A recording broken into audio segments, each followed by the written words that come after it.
Good evening. Thank you for waiting. And I'm calling this regular meeting of the Stuart City Commission for the 22nd of September, 2025 to order. Roll call, please, Madam Clerk. Mayor Rich. Here. Vice Mayor Collins. Here. Commissioner Clark. Yes. Commissioner Giobi. Here. Commissioner Reed. Here. The invitation this evening will be provided by Pastor James Hart of the Stuart Alliance Church, and will you then lead us in the Pledge of Allegiance afterwards. Please stand. Thank you for the privilege of praying tonight for this meeting. Father, we thank you for this beautiful day. We thank you for the gift of life and health to be able to be here this evening.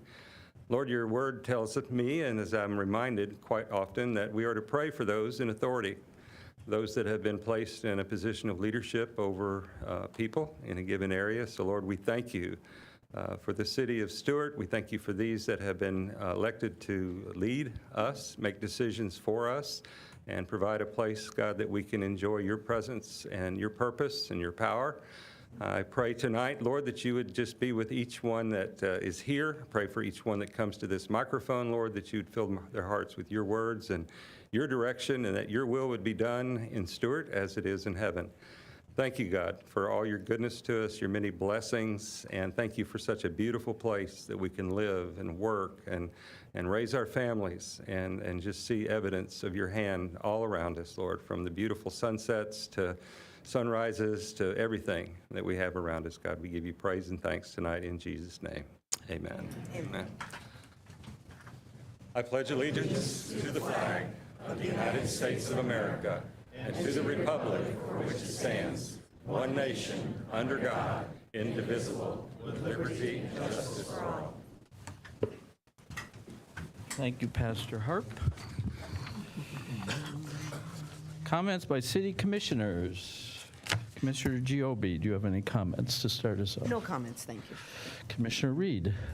Yes, my first one is I will not be in attendance for the joint meeting on October 3rd. And I also wanted the consensus from my fellow board members. I'd like the city manager contract and the contents of the contract brought back as an agenda item for the next city meeting, which would be October 13th. You would like his contract to be discussed by the commission as a whole? Correct. So I'm looking for a consensus from the board. Sure. Yeah, I would have no objection to. Yes, I agree. Okay. Commissioner Clark, do you have any objection to? No, it's fine. It's a part of life. Okay. Does that conclude your comments? Yes. Thank you. Commissioner Clark. I don't really have any comment except that I just want to thank our board and also the CRE members. We just had a meeting before this and just trying to make sure that the business of the city goes forward, and to thank the staff. There's times when staff feel like they're, put upon and so many things. So I just wanted to thank the staff and make sure that that's where the buck drops at the city, is the people who do the work behind the scenes. So we appreciate that. Thank you. Mr. Vice Mayor. Yes, I just wanted to say it's been a heavy, 2 weeks.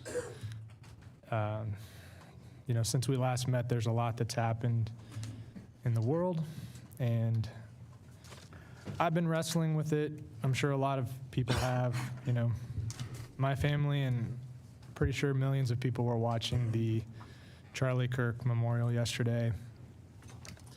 I can't tell you how many people were at the vigil that was in Memorial Park. That was, a last minute thing, and there were 1,000 people there. I can't tell you. But I'm just really proud of our community that even among wrestling with it all, there hasn't been violence, in our country. There haven't been riots, and that in a situation like that, countless communities are having candlelight vigils and praying and singing worship songs. It's pretty incredible. I would, as somebody who is in a position of leadership, as not a very influential one, City of Stuart Commissioner, but I would be remiss if I didn't encourage everyone to not turn, there's an opportunity when these kinds of things happen to create more division, to look at somebody who maybe, you categorize as the other political party, as an enemy, and to get angry and point that at people.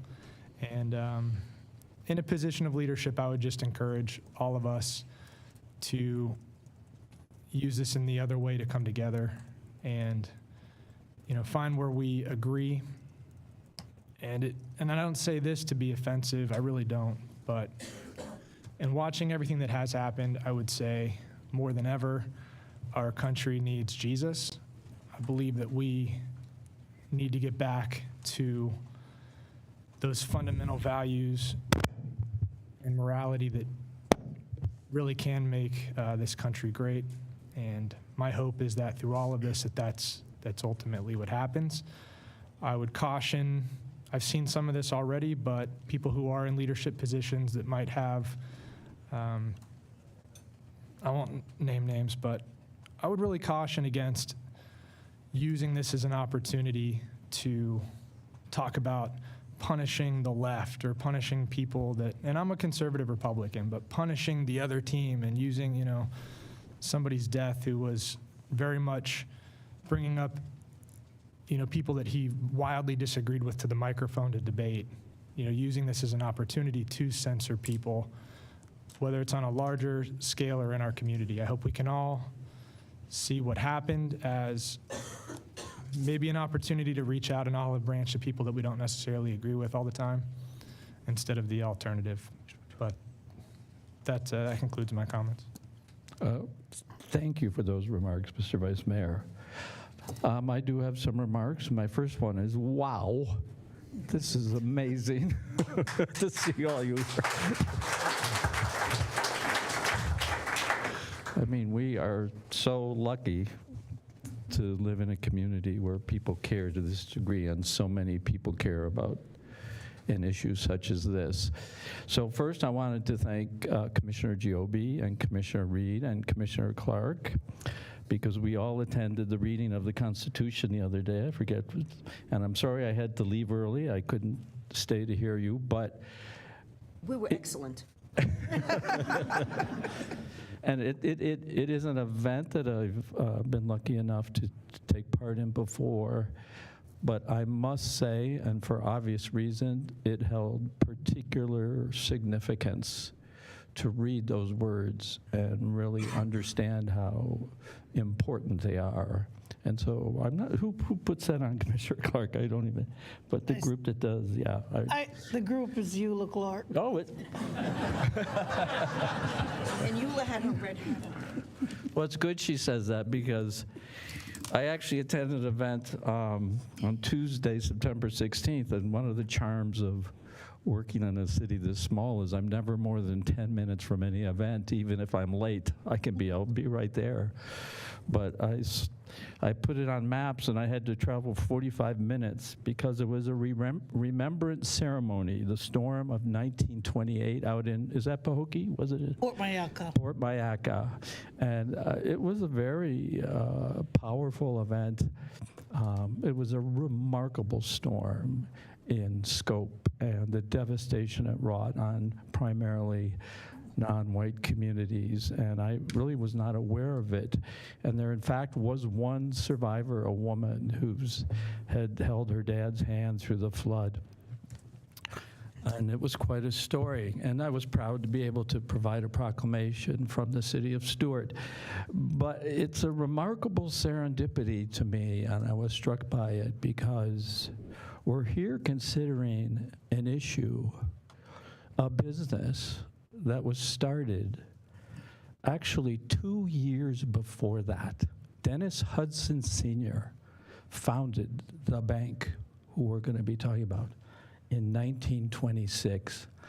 And how lucky are we that we can have this tie to history, not only in that event, which was a tragedy, but to have a family and a business that wants to maintain ties to the community that built.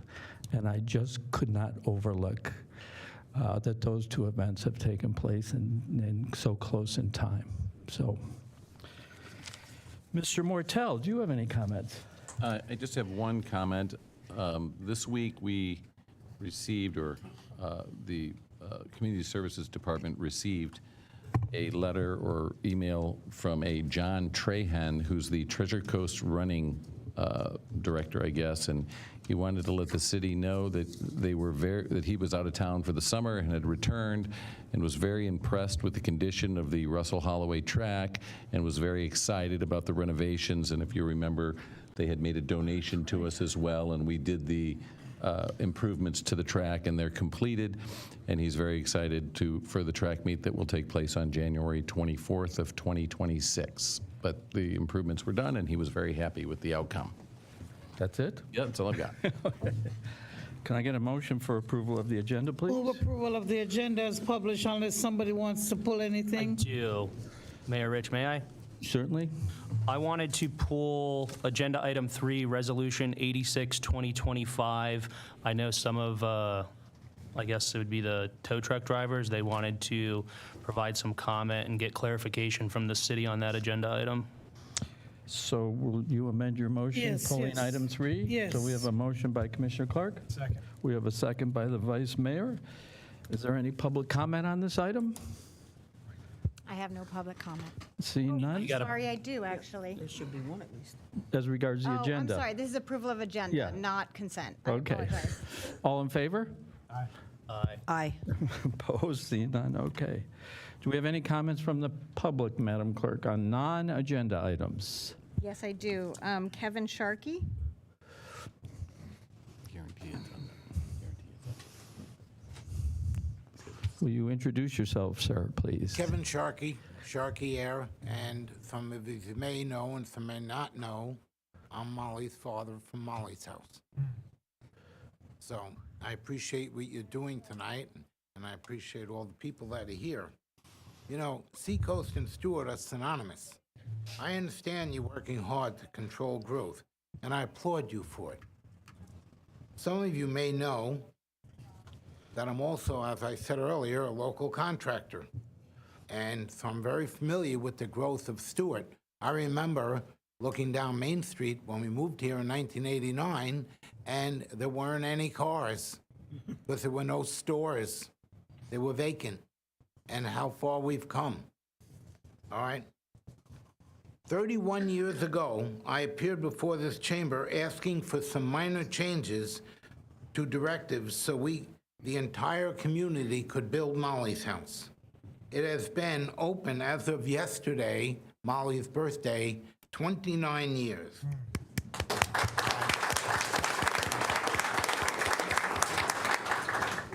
And better yet, it has served over 30,000 families. Wow.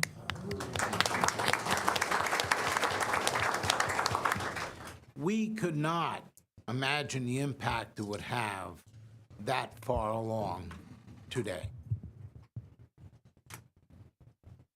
Why am I saying all this? Since 1961, Seacoast has been a vital member of this community, and for generations have worked there. Generations in this room that have worked there. And let's not forget all the contributions that they make to the charities here in town, Molly's House being one of them. They are such an important pillar of this community. A 64-year-old building is showing its age. I know. I helped take care of it. All right? The weight of this project rests squarely on your shoulders. I implore you not to turn them away, a cornerstone of the community. Their requested changes are for safety, and it makes great business sense. I trust your common sense will overcome some words on paper. Remember, they are not adding a building, they're replacing a 64-year-old building. Look behind me. Look beside me. And you see not only our leaders, you see our future leaders here. I'm 74 years old. How long before somebody pushes me aside? I don't know. But I think it's important that you hear their words and you understand how important Seacoast is to us, and that you allow them to build what they need. As I said, they're not building a new building. They're replacing a building. So with that, Thank you, I want sir. to thank you. So I thank the gentleman for his comments. I would just like to remind you that this is where we get comments on non-agenda items, and the Seacoast Bank is definitely on the agenda, so. Are there any other, Madam Clerk? I have no further public comment. Okay. So can I get a motion for approval of the consent calendar pulling item 3? Move approval. We have a motion for approval by Commissioner Clark. Second. A second by the Vice Mayor. Any public comment on that? Seeing none, all I do actually have some public comment. on that consent There calendar. was a public comment for this. All right, I'm sorry. Okay. I can say that would be a Do first. you need to take the roll call again? It's all in favor. Oh, okay. All in favor? Aye. Any opposed? Seeing none? Okay. Mr. Baggett, will you read item 3 for our consideration, please? Sure. Resolution number 86-2025, a resolution of the City Commission of the City of Stuart, Florida, adopting types, fees, rates, and charges as Appendix A to the City Code of Ordinances as provided and permitted in various chapters of the city's Code of Ordinances, providing for conflicts, providing for codification, providing for an effective date, and for other purposes. Does staff wish to make a presentation of any kind on this? So this is Appendix A, which is the fees that the city charges for all of the different, for renting a gazebo, or in this instance, the tow truck driving fees. Commissioner Reed asked to be pulled because I guess there was comments from tow truck drivers or somebody that wanted to seek clarification on it. Yeah, KW towing. You have to fill out a card, though. You Okay. can fill it out after, too. Commissioner Reed, do you have any questions of staff regarding this? I don't. They know more than I do about it. This is their Okay, industry. so in order to allow public comment, can we get a motion, please, in a second? So moved. Second. Okay, we have a motion by the Vice Mayor and a second by Commissioner Clark. Is there any public comment on this item? I do have public comment, Mayor.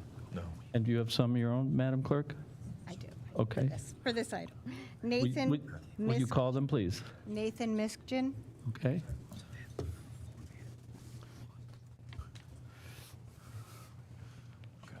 Sir, have you handed your green card in? Okay. Yeah, that's why. We'll get to you. Hi, how's it going? Thank My you. name's Nate Miskewin. I own All Hooked Up Towing, local tow company here. We've been open since 2013. Could you pull the microphone just a little bit closer? Yeah, sorry. Can you hear me a little bit better now? There you go. Thank you, Okay. sir. So we wanted to go over some of the things here. You know, we have a few issues with our pricing. There's some discrepancies with our pricing in the city versus some pricing in the county. And we were kind of trying to get that to coincide and to be similar, if not the same. So I think that was kind of what we were trying to accomplish here. And I think that's kind of where we were heading with our meeting, and trying to get that to go down the same route. There was, you know, some of the charges on ours don't line up with the city. They're just completely different. So when customers come to our lot who have had a tow done in Martin County, per se, by a police-directed tow, and they've had one in the city, they're like, well, why is the price different? There's all this kind of talk. You know, we kind of have no really explanation for it. And they're just a few miles apart, if not in the same area. So we were just trying to get the rates to mirror one another to make it more transparent and easier for people to understand, and for us, you know, to be more fluent. Because we're providing the same service, basically in the same area, things like that. Some of the things that we were having issues with was where our wreckers have to operate, our heavy-duty wreckers have to operate on-scene increments after 30 minutes. They were paying us on here $51 per every 30 minutes, when really it should be a much higher rate. There's just some things that we need to change and update, and we were just looking for approval on that. And we had submitted some different pricing that we wanted to basically mirror the county if we could. And that's really all I really have on my end. There really wasn't much that I was looking to do.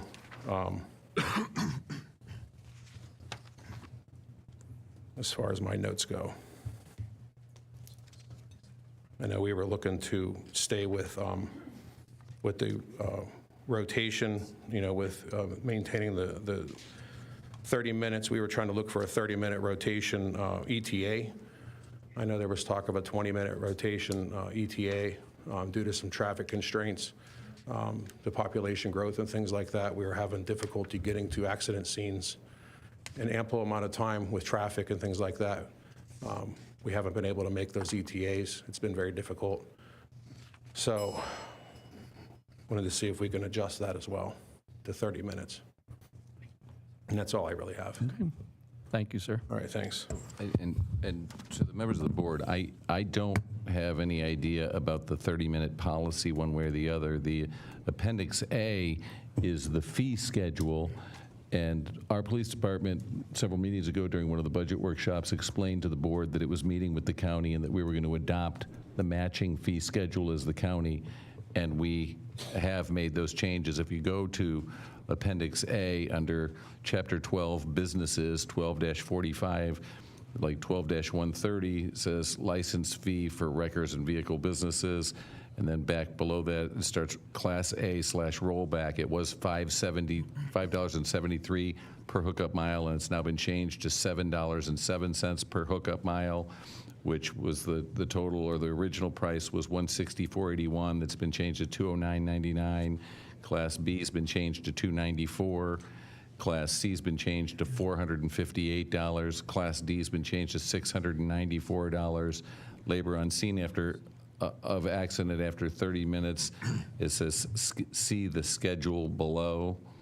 And then it's a fairly extensive schedule, but it's for 6 to 24 hours, after 24 hours, inside for 6 to 24 hours, after 24 hours. It's my understanding that we simply adopted the county schedule verbatim. Yeah. So it's the county schedule. Okay, Thank you, sir. Thank you. Madam Clerk? Yes, I have Dustin Driscoll.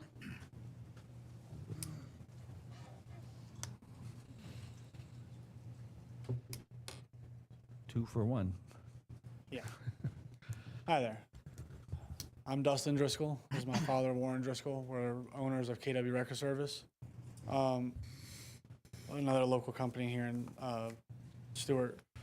We are on your guys' rotation, and although the Appendix A has been adopted to match Martin County Sheriff's or the county rates, not everything has been updated. Like you were talking about with the labor on scene of an accident after 30 minutes, it says see the schedule below. The schedule that you mentioned has nothing to do with the labor on scene. It mentions the schedule of how long a vehicle has been at our yard, not the actual labor on scene. As far as I could tell, it is a long list, so I didn't get to skim over every little bit of it. But from what I can see, that's not what's valid. Also, as far as the Appendix A, I don't know that if it has been adopted. At least we haven't been given any notification that it has been adopted. We haven't been told by the Stuart Police Department or anything like that. Yeah. So, Well, sir, it's for adoption tonight. I'm sorry? It would be adopted tonight if the Right. Oh, commission okay. votes on it. Okay, I got you. New ideas. Yeah. So, in general, as long as it's as long as it's adopted, it just helps along with the community. It helps us. It helps make sure that the community is all across the board even. Because we're just trying to find that. What? On the rate sheet, we do have the rate sheet for you where it shows the labor. That's not on the Appendix A. Appendix A. If you'd like a copy of it. Chief, give it to the chief, yeah. Hold on. Chief, let's just wait till they're done. Absolutely. Okay. Are you done? Yep. Thank you. Wanted to bring that up. Thank you. Thank you. Okay, Chief, do you have a comment on their remarks? Hello, Flo Zanello, Stuart Police Department. I spoke with Ryan Cavo today, the paralegal. I set this schedule based on the county's fees, so we would mirror it. When she was reviewing it today, the portion about the dolly and the first 30 minutes and the extra 15 minutes, it just fell off of the transfer from the Word document to the fee schedule. She was taking care of that today. So we adopted it exactly how the county's price chart is right now. Okay. So, do we have any other public comment? No, I do not, Mayor. Okay. Questions or comments from the commission on this item? No, I got clarified. That's clarified? Yep. Okay. Mr. Martell, are there any questions from their part that you don't seem? I'm not, well, we're just, the staff's asking the commission to adopt Exhibit A. Okay, thank you. So we need a vote on that? We have I a made motion. for the approval of the agenda. Okay. I think we already Move did. Approval of resolution number All we need is a 86. roll call. All we need is a roll call. Second, we just, Did you call? We had a motion, a second. Made a So, motion. roll call, please. the second. Vice Mayor Collins? Yes. Commissioner Giobi? Yes. Commissioner Clark? Yes. Commissioner Reed? Yes. Mayor Rich? Yes. And, All right. and when we did the adoption of the consent agenda, that needs a roll call as well, and we did it by all in favor. So if Okay. we could just ask for a roll call on the other balance of it for the Okay. record to maintain it. Are you asking us to go back? Yep. Okay, roll call, please. This is for the consent calendar. Yes. Commissioner Clark?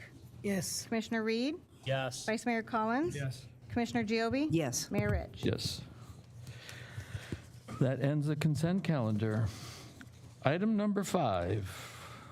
Mr. Baggett, will you read Seacoast Bank Headquarters Major Conditional Use and Major Site Plan for 815 South Colorado Avenue?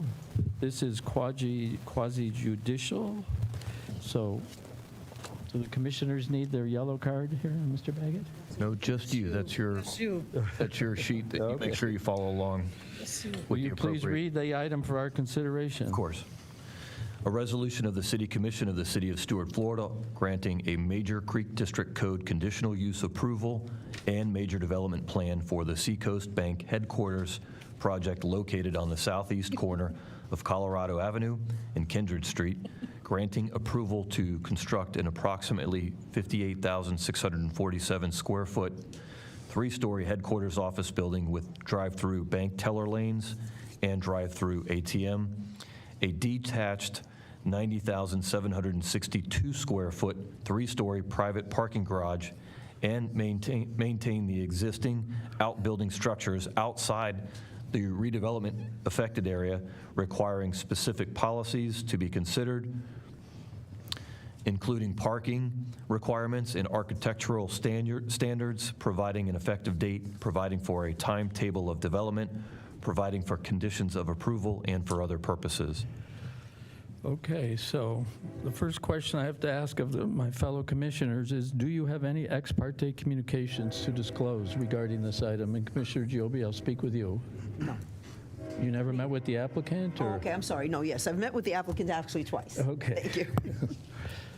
Commissioner Reed? Yes, I met with the applicant twice, a phone call with Jimmy Smith, and an in-person meeting with United Way with Carol.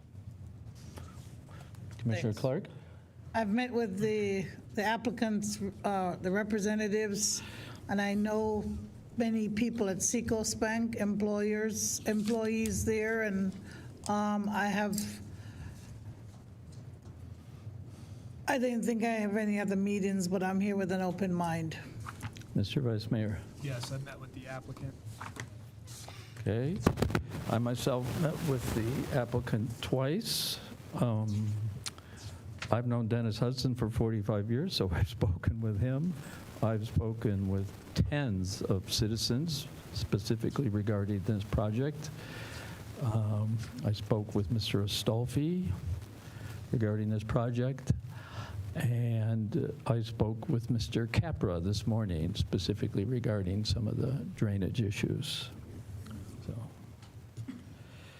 So, Mr. Baggett, will you place the witnesses under oath, please? Yes, would all people who be presenting on behalf of the applicant and staff please raise your right hand? Do you solemnly swear that the testimony that you're about to give will be the truth, the whole truth, and nothing but the truth, so help you God? All right, thank you. Mr. Mayor, may I be heard real quick? Excuse me? May I be heard real quick? on Certainly. this? I just wanted to point out, and I had sent all of the commissioners a copy of an edited version of the resolution. And there was a couple of scrivener's errors in the resolution and a few of the whereas clauses. And then in whereas clause number 8, I made more substantial changes just to clarify the distinction between the two buildings, one's being developed and one's not. And then in Exhibit C, conditions, Exhibit C, it's called Conditions of Approval. I added a paragraph number 23, and in that was applicant, developer, or successor shall maintain the existing outbuilding structures outside of the approximate 4 acres of redevelopment. Said outbuilding structures include a 3-story office building consisting of 27,529 square feet and a drive-through teller building consisting of 838 square feet. And I just wanted to point that out, that I had ran that by counsel for the applicant, and they were fine with these edits. But they were not posted on the agenda a week ago, so, but that's some of the edits to the most recent version. Just wanted to put that on the record. Okay, so when staff makes their presentation, you'll clarify which buildings we're speaking about specifically that are included in item 23, is that correct, Jody? Yes, sir. Okay. Are you prepared to go ahead? Yes, sir. Good evening, Mayor and Commissioners. For the record, my name is Jody Kugler, the Development Director of the City of Stuart. Tonight, I'll be presenting agenda item number 5 for the major conditional use petition and concurrent major development plan application for the project to be known as Seacoast Bank Headquarters. In accordance with the public notice requirements outlined under Section 11.02.05 of the Land Development Code, the applicant mailed 30 letters to the adjacent property owners located within 300 feet of the subject parcel, providing details of the requested development and the date and time of tonight's meeting. Additionally, 3 signs were posted on the property along US 1, Colorado Avenue, and Kenridge Street with the same information. The 8.13-acre subject parcel is located on the southeast corner of Colorado Avenue and Kenridge Street.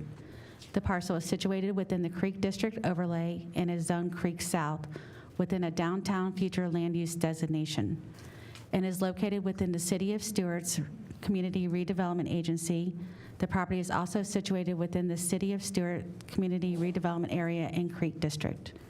In 2023, the City Commission adopted the form-based code, which this development is being reviewed under, and the Commission's primary goal when adopting this code was to encourage infill development and promote the arts and entertainment community within the Creek District. The subject parcel is the properties situated to the south, east, and north are designated by the Creek South zoning district. The parcel to the west is designated by the B2 Business General.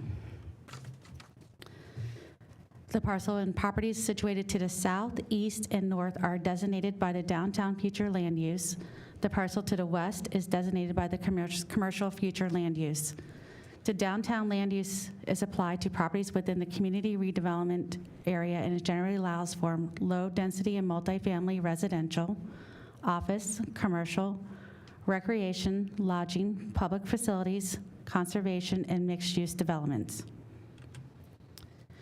Tonight, the applicant is requesting for 4 major conditional use. One is to allow for a private parking garage as a permitted use within the Creek South District. The second one is relief from the strict interpretation in requiring a primary street frontage located on A Street as identified in the frontage facing US 1 and Colorado Avenue. The third relief from the requiring a 10-foot sidewalk along US 1 and Colorado Avenue.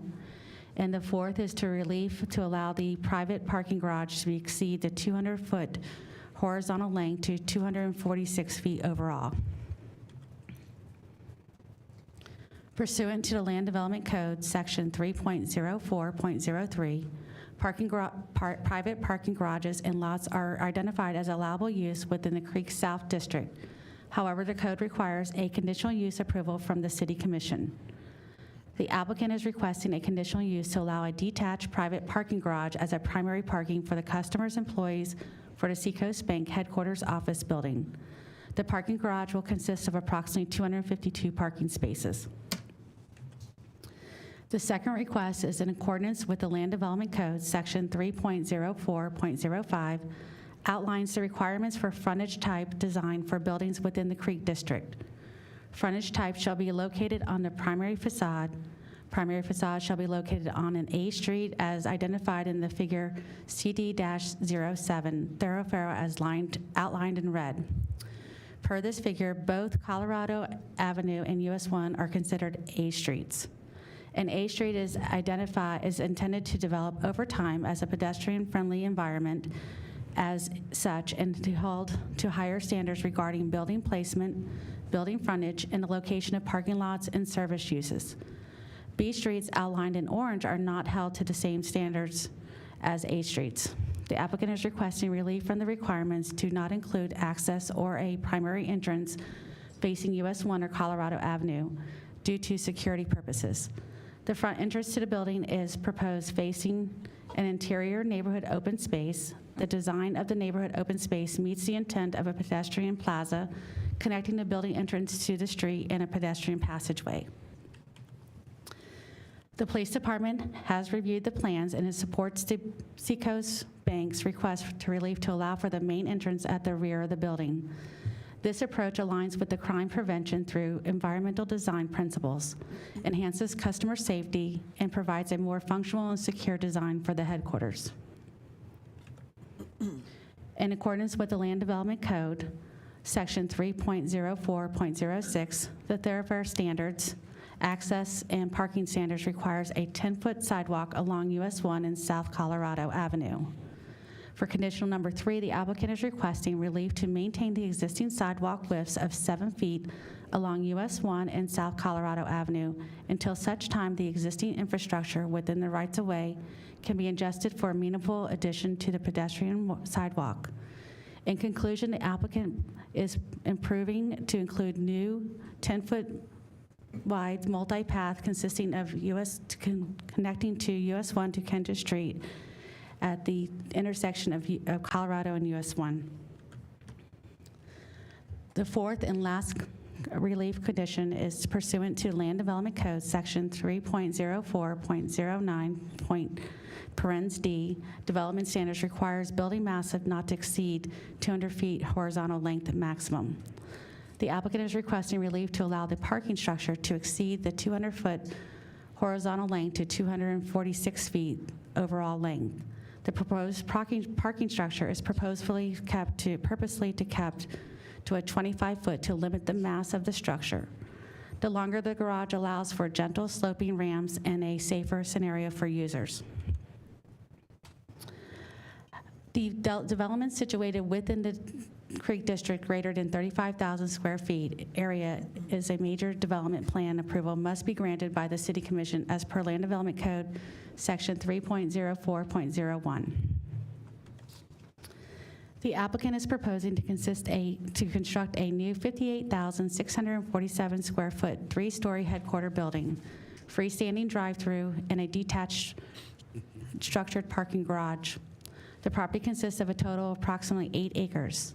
The proposed redevelopment plans has an affected area of about 4 acres. There are 2 existing buildings on the subject site that will remain operational during the construction of the new proposed headquarters. Following the completion of the new headquarters building, the existing main building, which includes the bank branch, will be demolished for the construction of the proposed parking structure. The existing driveways along Colorado, Kenwood Street, Hudson Court, and Johnson Avenue will remain. The parking garage entrance is located on the first driveway along Colorado, traveling south, and an existing one-way out of the parking garage at the second entrance traveling north. Associated site improvements include landscaping, pedestrian connections, refuge collection, stormwater and utilities improvements, public art, on-site lighting, and installation of bike racks. This just shows the overall height of the building. The main building will be at 44 feet high, with 3 stories maximum, and the garage will be at 25, some change, and be about 3 stories. This just shows the overall parking data for the infill site and for the existing site. The Seacoast is required to have 195 parking spaces. They are providing 252 for the garage and 27 for around parking that includes handicap parking spaces. This is the proposed headquarters building elevation facing US 1. The applicant is proposing an aluminum window wall system with blue tint glazing and window frames to be gray. The exterior architectural elements include longboard Italian rosewood grain finish and metal screening. The primary building's first and second floor incorporate precast walls with wood cladding pillars attached to blue glass glazing that wraps around the entire 3rd floor. Again, this is the proposed elevation facing Colorado, depicting the same materials as the front facade. The plaza is located between the rear of the headquarters building and private parking garage. The plaza consists of pedestrian walkways, benches, large shade trees, benches, and artwork. This area can be utilized by public, including customers and employees. The detached parking garage will be constructed with the same precast walls and open space for each floor. The building will include the blue turquoise wave along the frontage and all sides visible to the public view. The parking garage will also include planters and a wide variety of landscape materials to soften the horizon facade. Staff has reviewed the major development plan for environmental impacts and found the development complies with the Land Development Code and the comprehensive plan. All tree mitigation will be on site, including preserving an existing oak tree and a banyan tree. The landscaping will consist of a variety of shade trees, which includes but not limited to 14 gumbo limbo trees, silver buttonwoods, and 20 southern live oaks.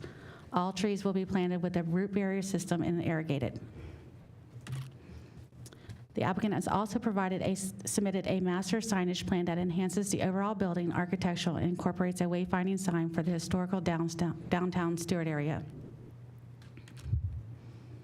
In reviewing these applications, staff has determined the applicant has demonstrated they comply with the standards of review set forth in the Land Development Code sections 3.04.00 and 3.01.06, and were found to be consistent with the comprehensive plan, goals, objectives, and policies. It is consistent with the code and the city's comprehensive plan. Will further implementation of the CRA redevelopment plan will measurable improve the form and function of traditional neighborhood characteristics, has satisfied site qualitative design development standards as set forth in section 6.00.04. At the September 15, 2025, the Community Redevelopment Board voted unanimously to forward a recommendation of approval to the City Commission as presented by staff. In reviewing these applications, staff has determined that they comply with the standards of review set forth in the Land Development Code, sections 3.04.00 and 3.01.06, and were found to be consistent with the comprehensive plan's goals and objectives and policy. Staff recommends the City Commission approve the Seacoast Bank headquarters major conditional use and major development plan with the conditions outlined in Resolution 85-2025. Okay, and now I will ask the petitioner to present there. Can we ask Jody questions? That's not what it says. Gotta follow this, man. When do we have Can't questions? ask her. I'm sorry. Go ahead, please. No problem. Good evening. For the record, George Missimer. I'm a partner with Kotler & Hearing here tonight on behalf of the applicant Seacoast Bank, and I have been sworn in. Thank you. Start over. For the record, George Missimer with Kotler & Hearing here tonight on behalf of the applicant Seacoast Bank. I have been sworn in. I'd like to just start by thanking the commission, Mayor, Vice Mayor, commissioners, for your service in being on this commission. I appreciate Commissioner Collins' words at the start of the meeting. The service that you do is a benefit to the community, and it takes courage to come up and say your opinion. So I'd like to thank you personally and professionally. So getting into the presentation again, our team that's been part of it, local professionals that have decades of experience in land development and engineering, architecture. We all went through an extensive interview process with Seacoast Bank. They were very particular about who they hired to design their site and the future of their company. So we're all extremely honored to be part of the project. Myself, I was born and raised here in Stuart. I grew up surfing and fishing in the rivers, and it's just been an absolute honor of mine to be part of this project. As many who grew up here in Stuart, I mean, it's odd to think a bank being a big part of your life, but it really was. My first bank account was opened at Seacoast when I was a kid, and I've heard countless stories of the same. So again, it's just been an absolute honor. But our owner and applicant, again, Seacoast National Bank, owner's representative, Tamboni Companies, to guide Seacoast through the process of construction and land development. Tamboni Companies, Richard and Lori are both here with us tonight. Kotler and Hearing, we were the land planners and landscape architects for the project. Our architect, Baker Barrios, Mr. Wayne is here for any questions. Civil engineer, Captech Engineering, Joseph Capra is also here for any questions. And then our traffic consultant, McKenzie Engineering and Planning, and we do have Sean McKenzie as well here tonight. Just briefly summarizing the application, again, there's two items on the agenda. One is the major development plan, because the proposed office building exceeds 35,000 square feet. And the second is the major conditional use for the parking garage. As a part of that conditional use, we have 3 design deviations that are proposed. In my experience, to only have 3 deviations from a form-based code is pretty spectacular. We worked really hard with staff to go through those and meet every intent and every code requirement that we could. And we'll walk through the site plan and go through all those requirements. But these type of approvals are very common in other municipalities. They're called waivers or alternative compliance, but we've done an excellent job, in our opinions, of bringing the best project forward that we could, and that's been the goal from day one. It hasn't been cutting corners. It's what's going to be the best for Stuart, what's the best for Seacoast, and so we'll get into it. Looking at the site location, and I think we're all familiar, this is the site off of US 1 in Colorado. We are just to the east of Canner Highway in Colorado. We are just to the north of US 1, and in relationship to where we are tonight. Briefly, we are just a stone's throw away from the original 1933 location, and just thinking back on the history of Seacoast Bank in our community is pretty special. And with that, we'll jump right in to a 3D video that we had modeled. This is accurate landscaping for what's been designed. See if it plays for us. There we go.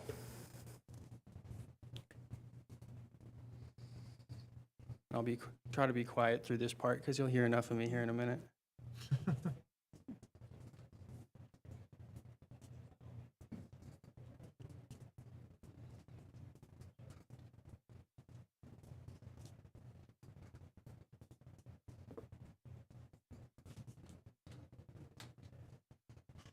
I'm sorry to interrupt, but I think our staff incorrectly indicated that the US 1 side is the Colorado side.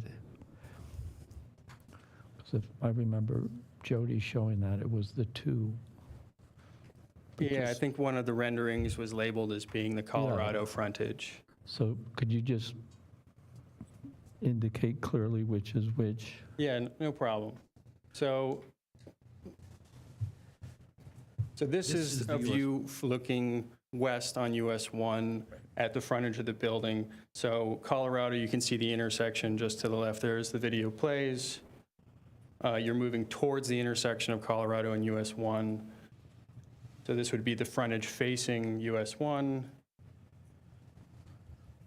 Our extensive landscaping there, providing height and scale to the building as well as providing shade to the perimeter sidewalks. And then this would be the Colorado-facing side of the building.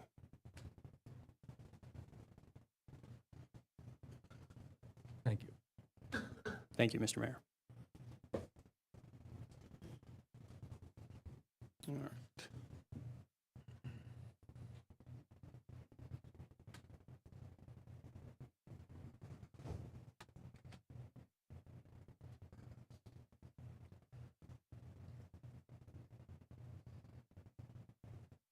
And that brings us to our next video that we'll play, and we'll make sure there's enough sound for everybody to hear.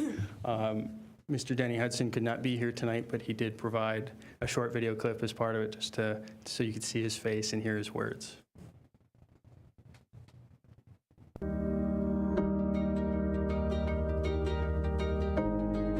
For nearly a century, Seacoast has been proud to call Stuart home, and we're excited and honored to share our vision for our future headquarters and excited about our continued commitment to the city of Stuart. Seacoast began in Stuart with a simple promise to help families, businesses, and communities thrive.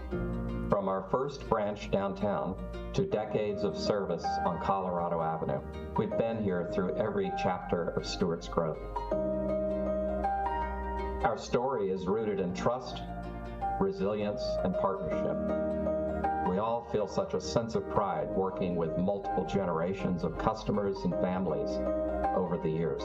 Today, that legacy and long-standing dedication continues, not just in banking, but in the impact Seacoast makes across our community.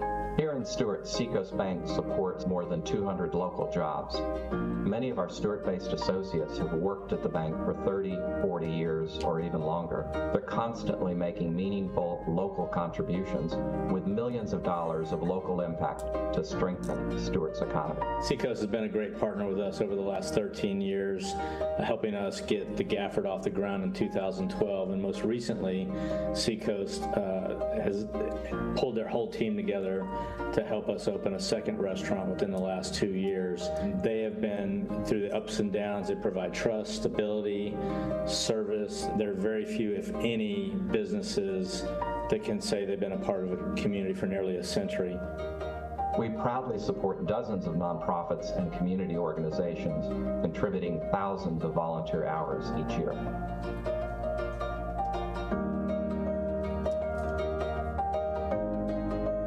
United Way in communities across the state, but here specifically in Martin County, we serve as raising resources, whether that's financial or in kind, in our community, and we distribute it back out to the community. Seacoast has been amazing. Not only do they financially support us, they also support us with volunteer hours.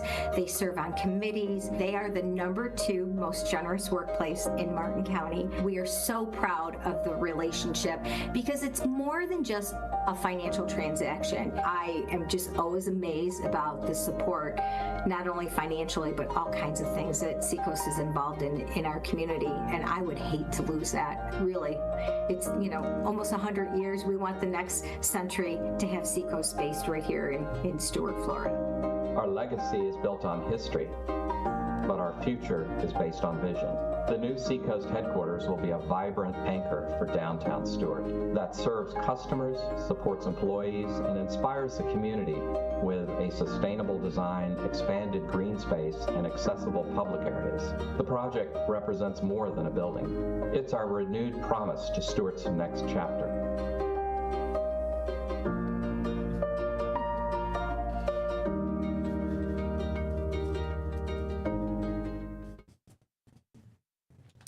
All right, and with that, I'd like to introduce Tracy Dexter, the Chief Financial Officer with Seacoast Bank, talk a little bit more about the bank, what they do here in Stuart, and then I'll get back into the site plan and the conditional use items.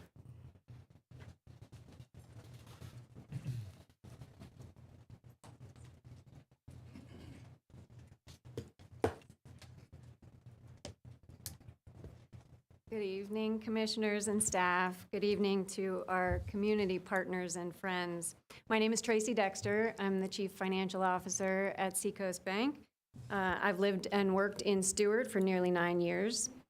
As we embark on this very exciting project to refresh our headquarters, I'm just really proud to be the representative of all of our Seacoast associates in talking about this project and sharing some of our intentions with you. So you've seen a little bit about our journey and our values, our deep-rooted commitment to this community. So I'll just share a couple more things. What we hope to convey is just how strongly Seacoast history is woven into the very fabric of Stuart's story, and our reputation for professionalism, our people-centric culture really anchors our commitment here. I thank you each very much for giving us the time to do that today.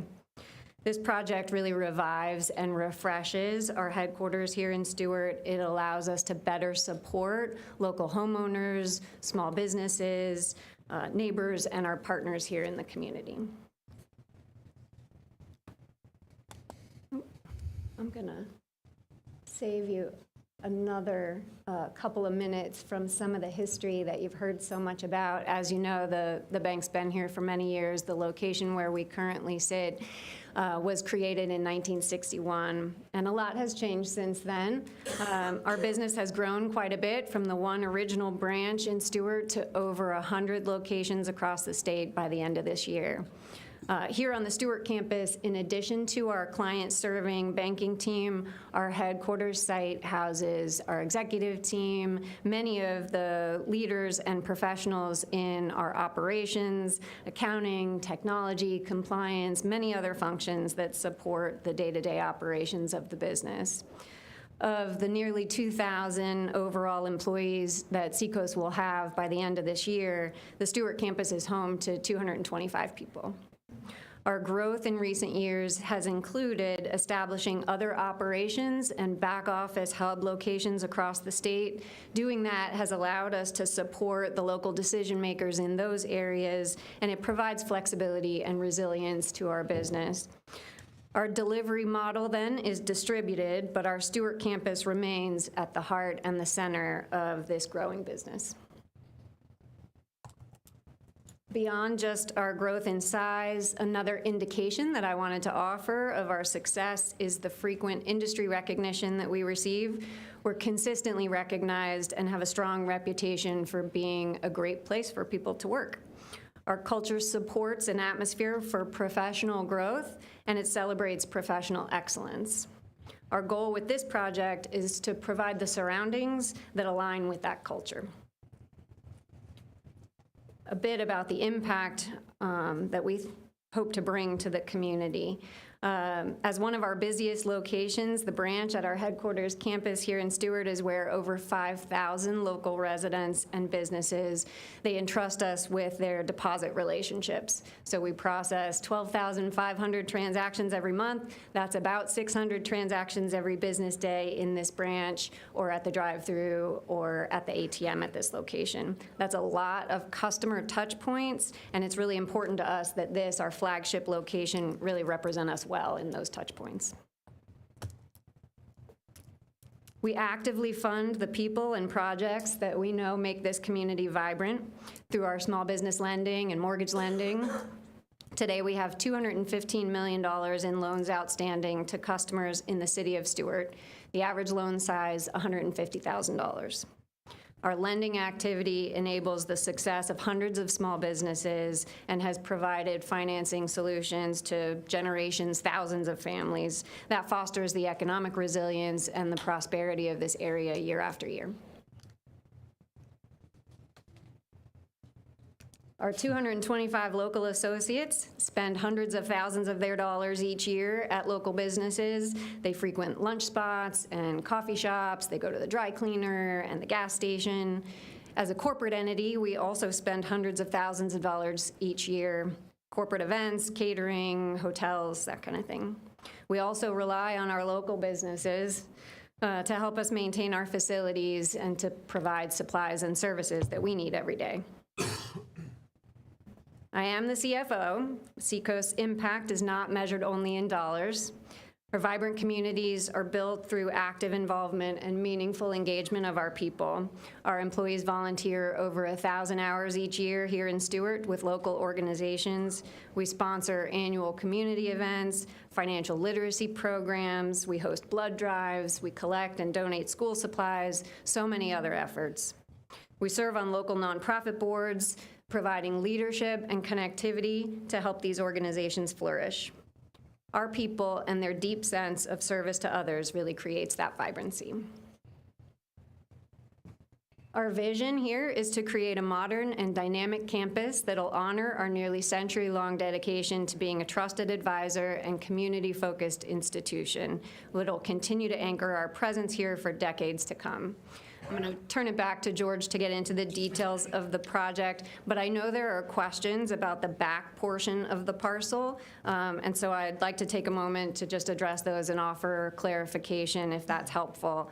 Our plans right now only include redevelopment of the front portion of the site, what you see in the proposal that we're presenting today. There are probably 3 points that I'd like to share as it relates to the remainder of the parcel, the undeveloped or the rest of the parcel. So first, know that we are currently, and we will continue to use that back portion of the parcel for our operations. That's the Kindred building, the drive-through, the parking. We're using all of that now and through the period of construction. I know that the proposed project will take a long time from start to finish, maybe 2 to 3 years to complete. We'll be focused on getting this project done well, and during that time, we're not expecting to turn quickly to evaluating what happens on that back portion of the parcel. So when we're finished with this project, at that point, we can turn our attention to evaluating our needs related to the rest of the site.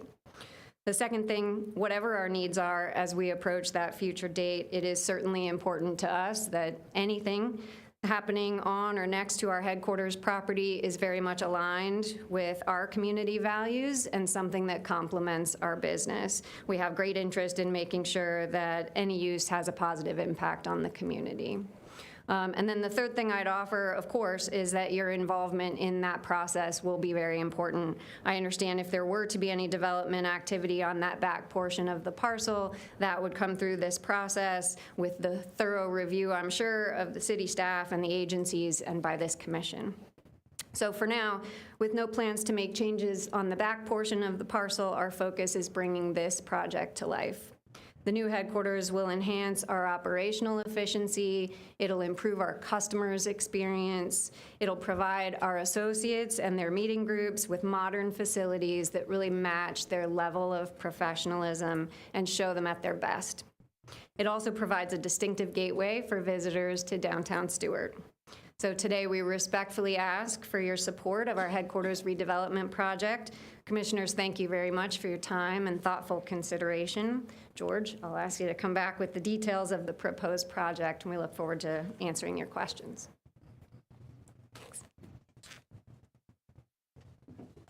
Thank you. All right, we'll move into the meat and potatoes of the design. We've got just a couple renderings here that I'll move through since we've seen the video already. Again, this is the view from US 1. This is a view looking back east from Colorado. And then this is a view looking west from the interior of the site. You can see the freestanding drive-through that's being proposed, as well as the north side of the proposed bank office building. I'll try to skip over any information that was said in Jody's presentation, just for essence of time. But the property is just over 8 acres in total size. We have a downtown future land use and a South Creek District zoning designation. Understanding the proposed site design requires some level of understanding of the existing site itself. As you've heard, this building was built in 1961 and has not been substantially updated since that time.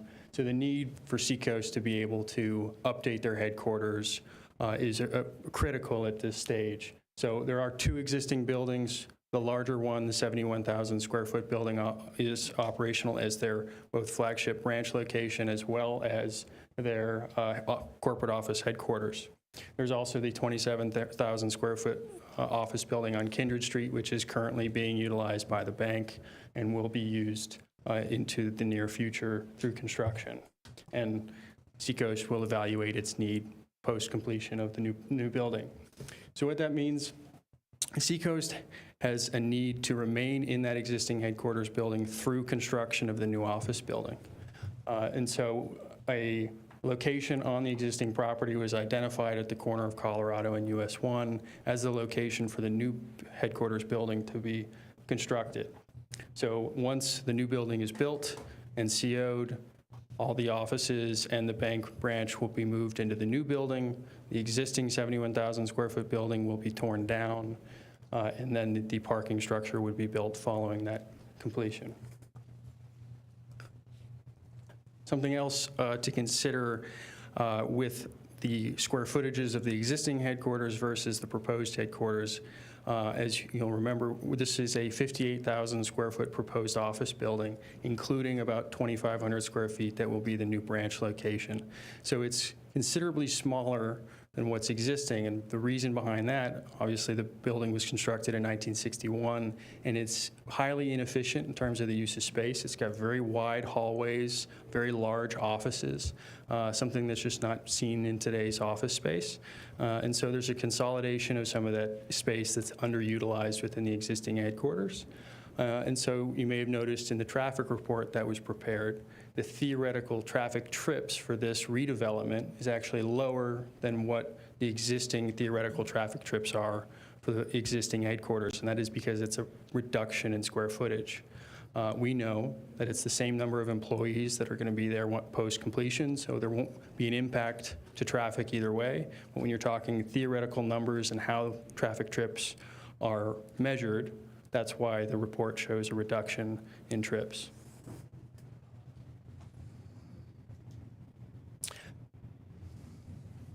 So as you look at the proposed site plan, and the area I've highlighted shows that area of the existing site being redeveloped for the proposed headquarters building.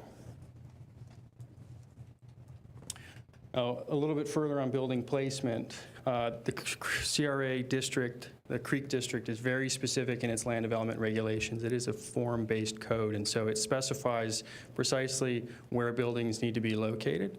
There is provisions that require buildings to be located on the corner when two primary streets intersect.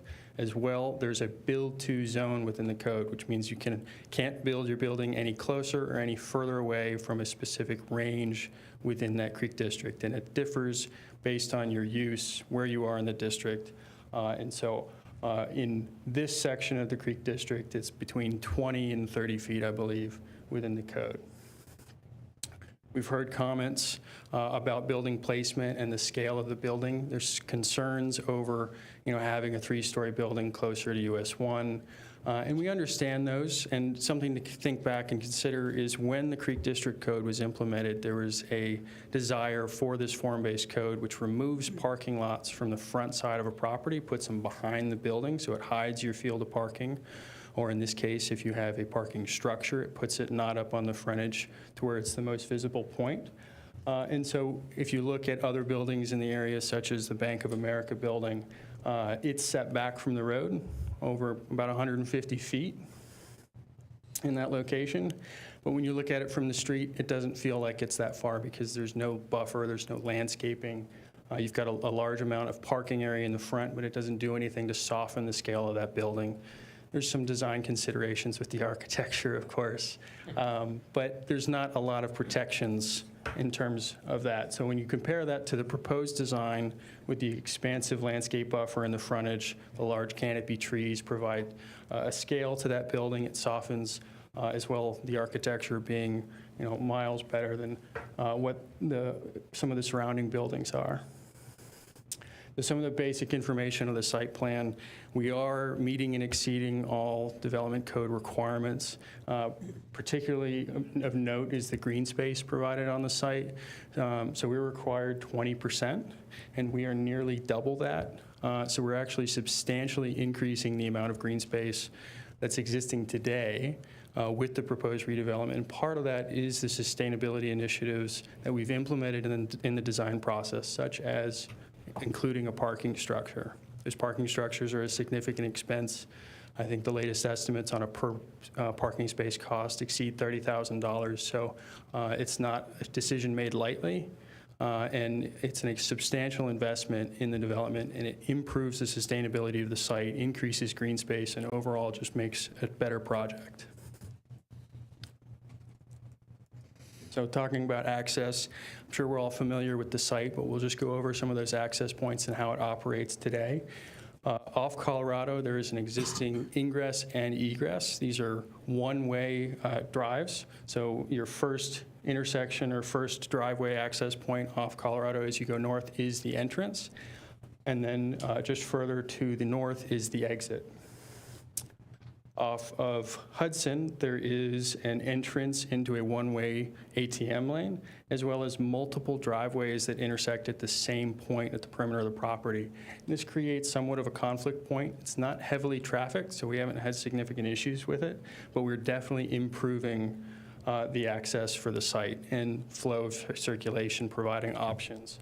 So we'll look at off Colorado, again, maintaining traffic flow. One of the things to consider when you're redeveloping a site that's previously developed is you have daily employees and customers coming to the site that are used to a certain traffic flow. And if you change that, it can cause conflicts in the short term. So that's something that we paid close attention to. We wanted to maintain as much as possible, but still improve the overall flow.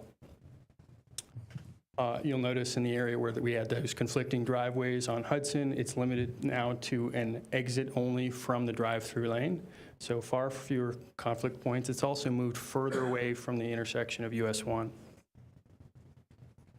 And then also included is a two-way alley that connects Hudson to Kindred Street. Now that is a recommended connection within the Creek District Code, and the intent behind that connection was to create a connection again between those two streets. It shortens the block length of that 8 acres, providing an optional route to get conveniently through the site with minimal conflict points. Now, looking a little bit closer at the intersections on Colorado, it's important to note the existing conditions of those intersections are a lot of pavement. They're extremely wide, despite them being only one-way drives. So if you look on the image on the right side of the screen, on the bottom portion, it's more than 30 feet for the entrance into the site. And it splits immediately. You can either go straight towards the parking lot or you can make a left towards the ATM. It's very confusing. And as we all know, people on Colorado in that location tend to be moving rather quickly, trying to move from the right lane into the left lane because of the merge that's coming up. And so we've reduced, if you look back to the image on the left side, we've reduced the width. It's still larger than what we would typically need for a one-way entry drive, but what that does is it shortens the distance that a pedestrian has to walk and cover to get across that driveway. So when you have more than 30 feet of pavement on a driveway entrance, the distance that a pedestrian has to walk to get out of the conflict zone is substantially larger than it needs to be. So we've done that on both the north and south drives, reducing from more than 35 feet on the north to 12.5 feet. And simplifying those designs, which also creates substantial more green space and better design. Looking at vehicular access through the site, again, similar traffic flow as today. It's just a little bit easier and more convenient. You have your east-south driveway going from Colorado to that alley, which then connects you to either Hudson or Kindred Street. And then we have our one-way drive aisle that empties out onto Hudson. There are 3 entrances proposed to the parking structure. Something that's really important when you're designing these spaces is providing options for people to go. So in peak traffic times, they're not all funneling out into one location. They're going to find the easiest way out of the site. And in this location, there's multiple egress routes from the site to other intersections so that we don't have, again, funneling everyone into one spot. Pedestrian circulation. We do have existing sidewalks on the exterior of the site along Colorado and US 1. And then we're proposing an internal network of sidewalks providing convenient access through the rest of the site, getting out to Kindred Street, getting to the parking structures, and then also getting to Hudson and back to US 1. As part of our pedestrian network, we are providing a large neighborhood open space in our pedestrian plaza at the main entrance of the bank. And this provides a nice shaded area in front of the building with good secure access and security from the entrance to the building.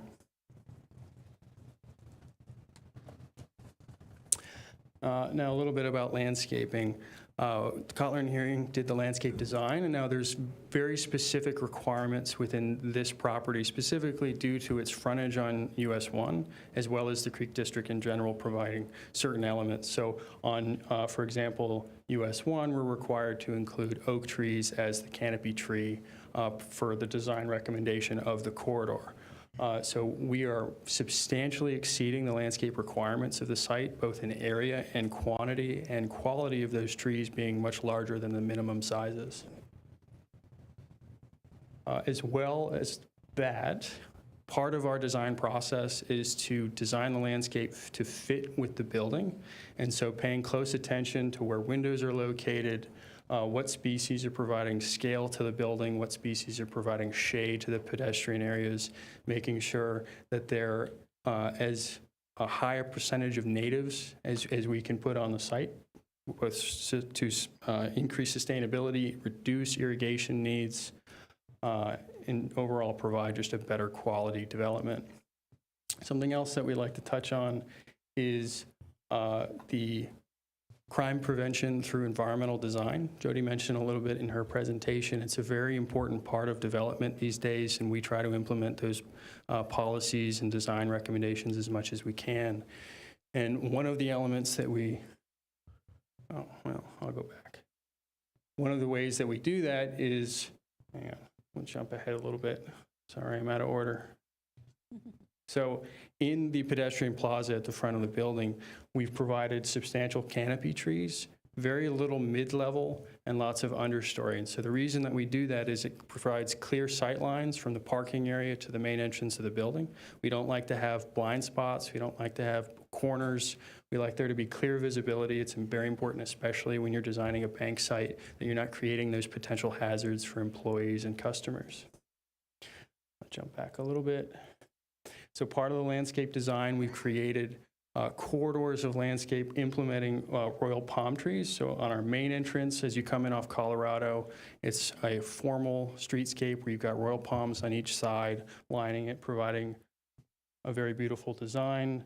On the western side of the property, we do have overhead transmission lines. These are hardened power lines from FPL.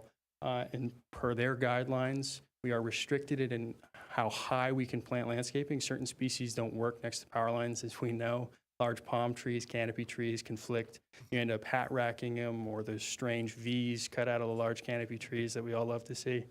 And so there's some design considerations there. But on US 1, again, we are providing those large canopy oak trees, which are going to provide great scale to the front edge of the building, as well as shade to that perimeter sidewalk. And then some of those renderings of that landscape. Now, this is the Colorado frontage of the parking structure.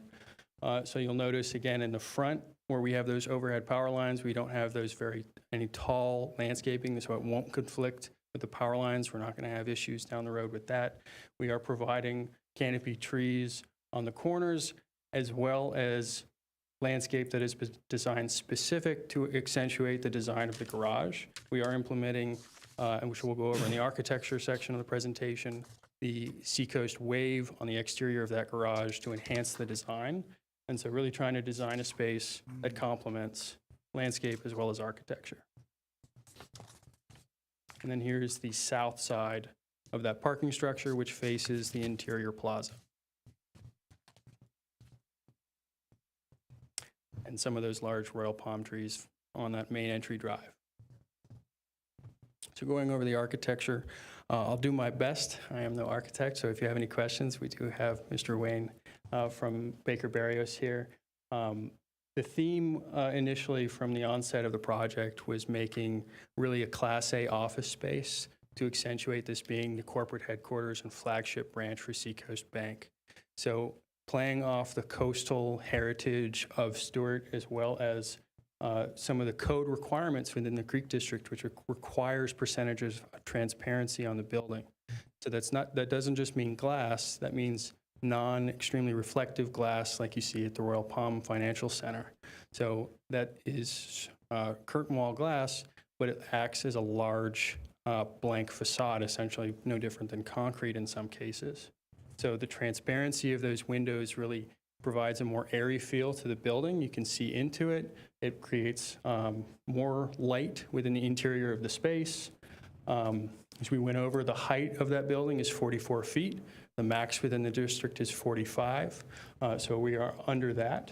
There are requirements for clear heights for floors, especially on the ground floor. The minimum is a 12-foot clear height for the first floor. Part of the reason of that is you're creating a articulation and separation of floors, elevating the design. And the form-based code's pretty specific, so there's a lot of requirements in there.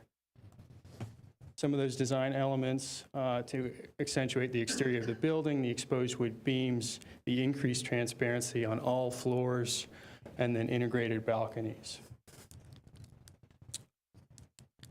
And just another view from the interior courtyard space. We are screening all the rooftop mechanical equipment on the roof. You can see that. It's extremely beneficial when you're able to implement the mechanical equipment on the roof of the building because it takes up a large amount of area. And if you put that on the ground, it reduces your amount of green space and really hinders some of your design strategies that you can use on the ground floor. So you put it out of sight, well screened on the rooftop of the building. As we talked about, the Seacoast Wave on the exterior of the garage, providing some articulation on that building, really elevating the design. As we talked about, some cases when you implement large amounts of glass, it doesn't necessarily enhance the articulation. It can still act as a large blank facade.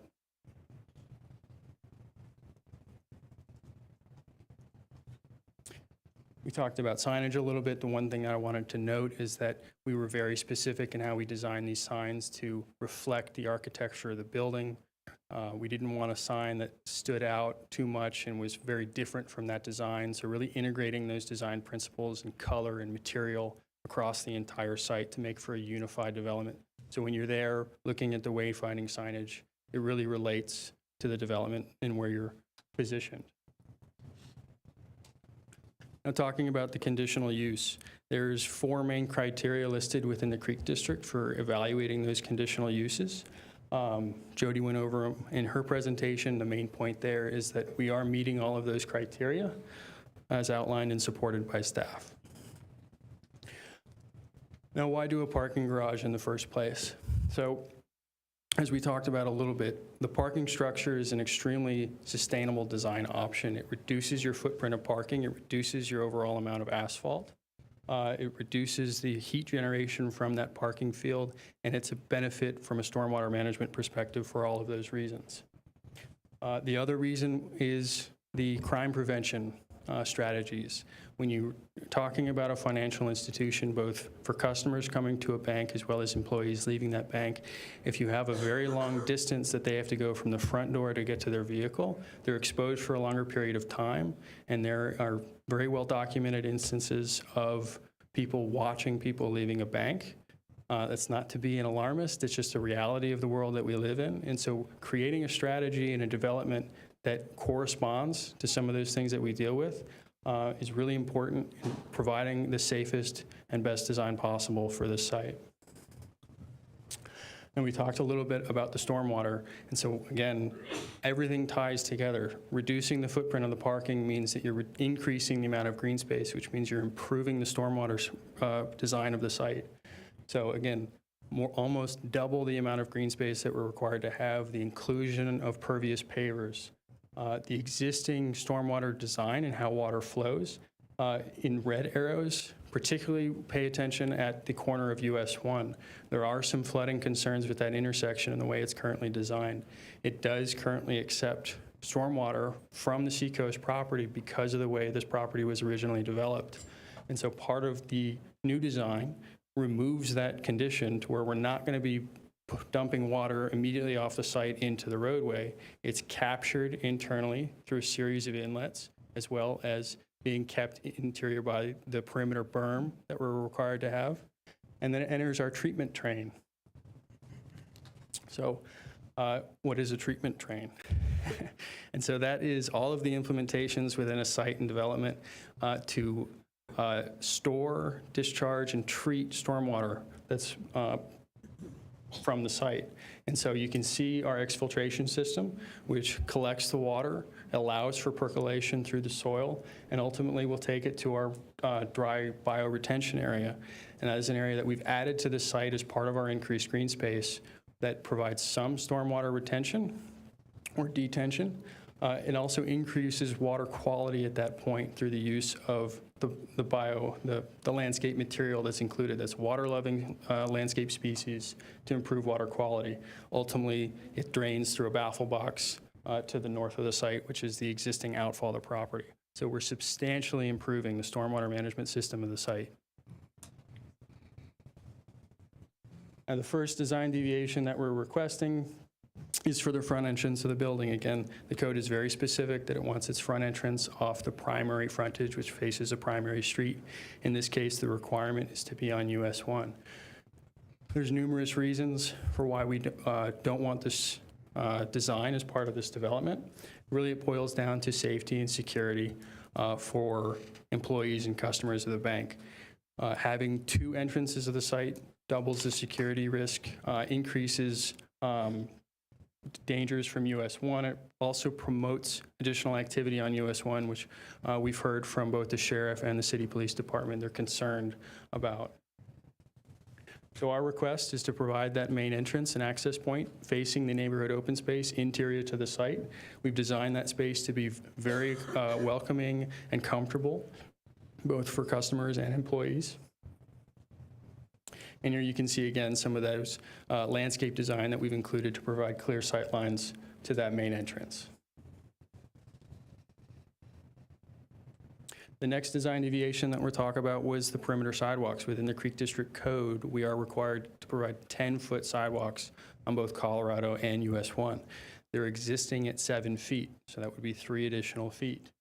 There is substantial infrastructure on both US 1 and Colorado, which is owned and maintained by the city as well as FDOT, from traffic light intersections or traffic light control boxes, control arms, ADA indications, street signage, street lights, as well as underground infrastructure existing. There's a city water main that runs along the frontage of the property on US 1, which prevents us from putting landscaping too close to the street.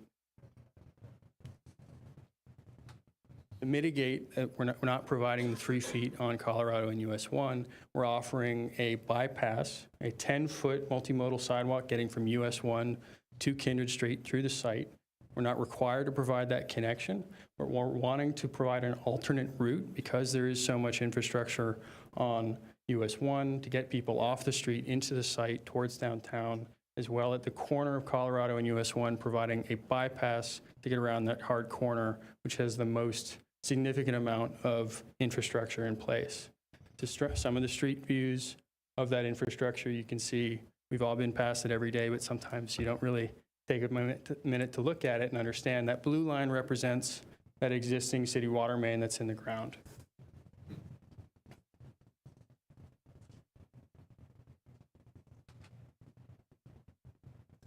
So our position is if we were to pave the additional 3 feet of the sidewalk, it would be unusable due to that existing infrastructure that we can't move.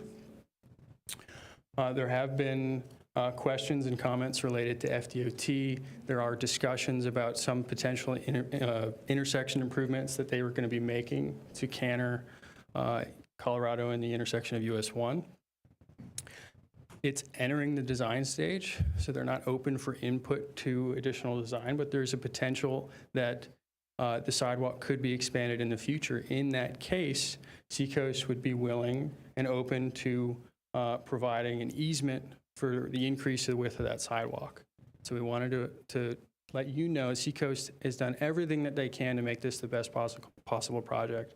We're not looking to avoid costs. It's a practical matter. Looking at the design, the aesthetics, they want to improve safety. So providing the bypass sidewalks through the site, improving the condition that's there today, and then understanding that there's a potential in the future to where through these improvements by FDOT, we could still get to 10 feet, and Seacoast is not going to unreasonably withhold that possibility.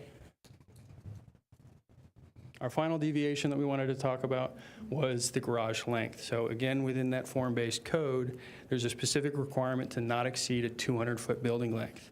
It does provide for an exception if you provide a 10-foot wide by 10-foot tall vehicular or pedestrian via or pathway through the building. We could potentially argue that with a parking garage, but we probably don't meet the 10-foot clear. And so we wanted to talk about why is it 246 feet long? And we've designed this garage to be the most efficient and safest garage that we could possibly design. We've designed it so that the shortest frontage of the garage faces Colorado. We've designed it so it's increased setback off of Colorado, more than 50 feet at the closest point. The design of the garage and its efficiency is based on the slope of the ramps. So it's been designed to have a gentle sloping ramp with parking on both sides of the ramp. If you were to shorten the length of the garage to meet the 200 feet, you increase the slope of the ramp, you remove the possibility of having parking on both sides, which means you have to have speed ramps. Probably all been in a garage with speed ramps. They're uncomfortable, they're cramped, and those ramps are usually higher speed, and there's tight corners. I see it all the time with black marks on the sides of the walls where people ran into the garage. And so, again, we wanted to make a safe design that's comfortable to use, and we're not going to have conflicts. As well, if you were to shorten the length of the garage to the 200 feet, provide the speed ramps, you'd be adding a floor to meet the necessary parking requirements of Seacoast Bank. We talked a little bit already about the parking requirements within the CRA. So within the Creek District, all commercial uses require one space per 300 square feet. It's a pretty generous code. And the reason is you're trying not to provide an overabundance of parking. We understand that. This is an existing development. We're redeveloping. We know how many employees there are. We know how many spaces we need. Again, 30,000 spaces minimum per spot to construct that garage. It's a significant investment, and Seacoast doesn't want to overbuild that garage by any means. They have 225 employees on a daily basis, plus customers, plus daily and weekly meetings from their executives, employees from all over the state that come to their corporate headquarters. So this is the minimum parking that we think we need, and we're trying to reduce the mass of that garage as much as possible.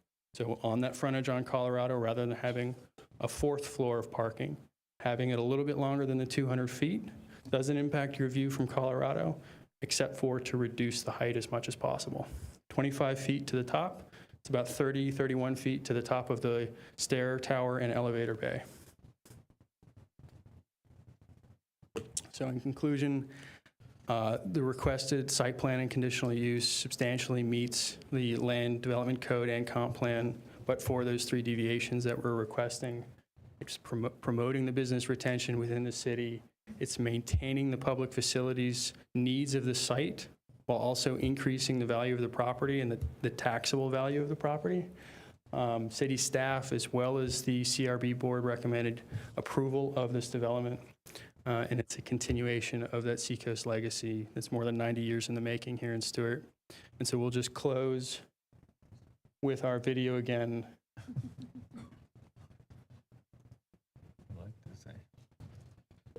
Of the development, and we'd be happy to answer any questions that you have. Thank you very much for your time.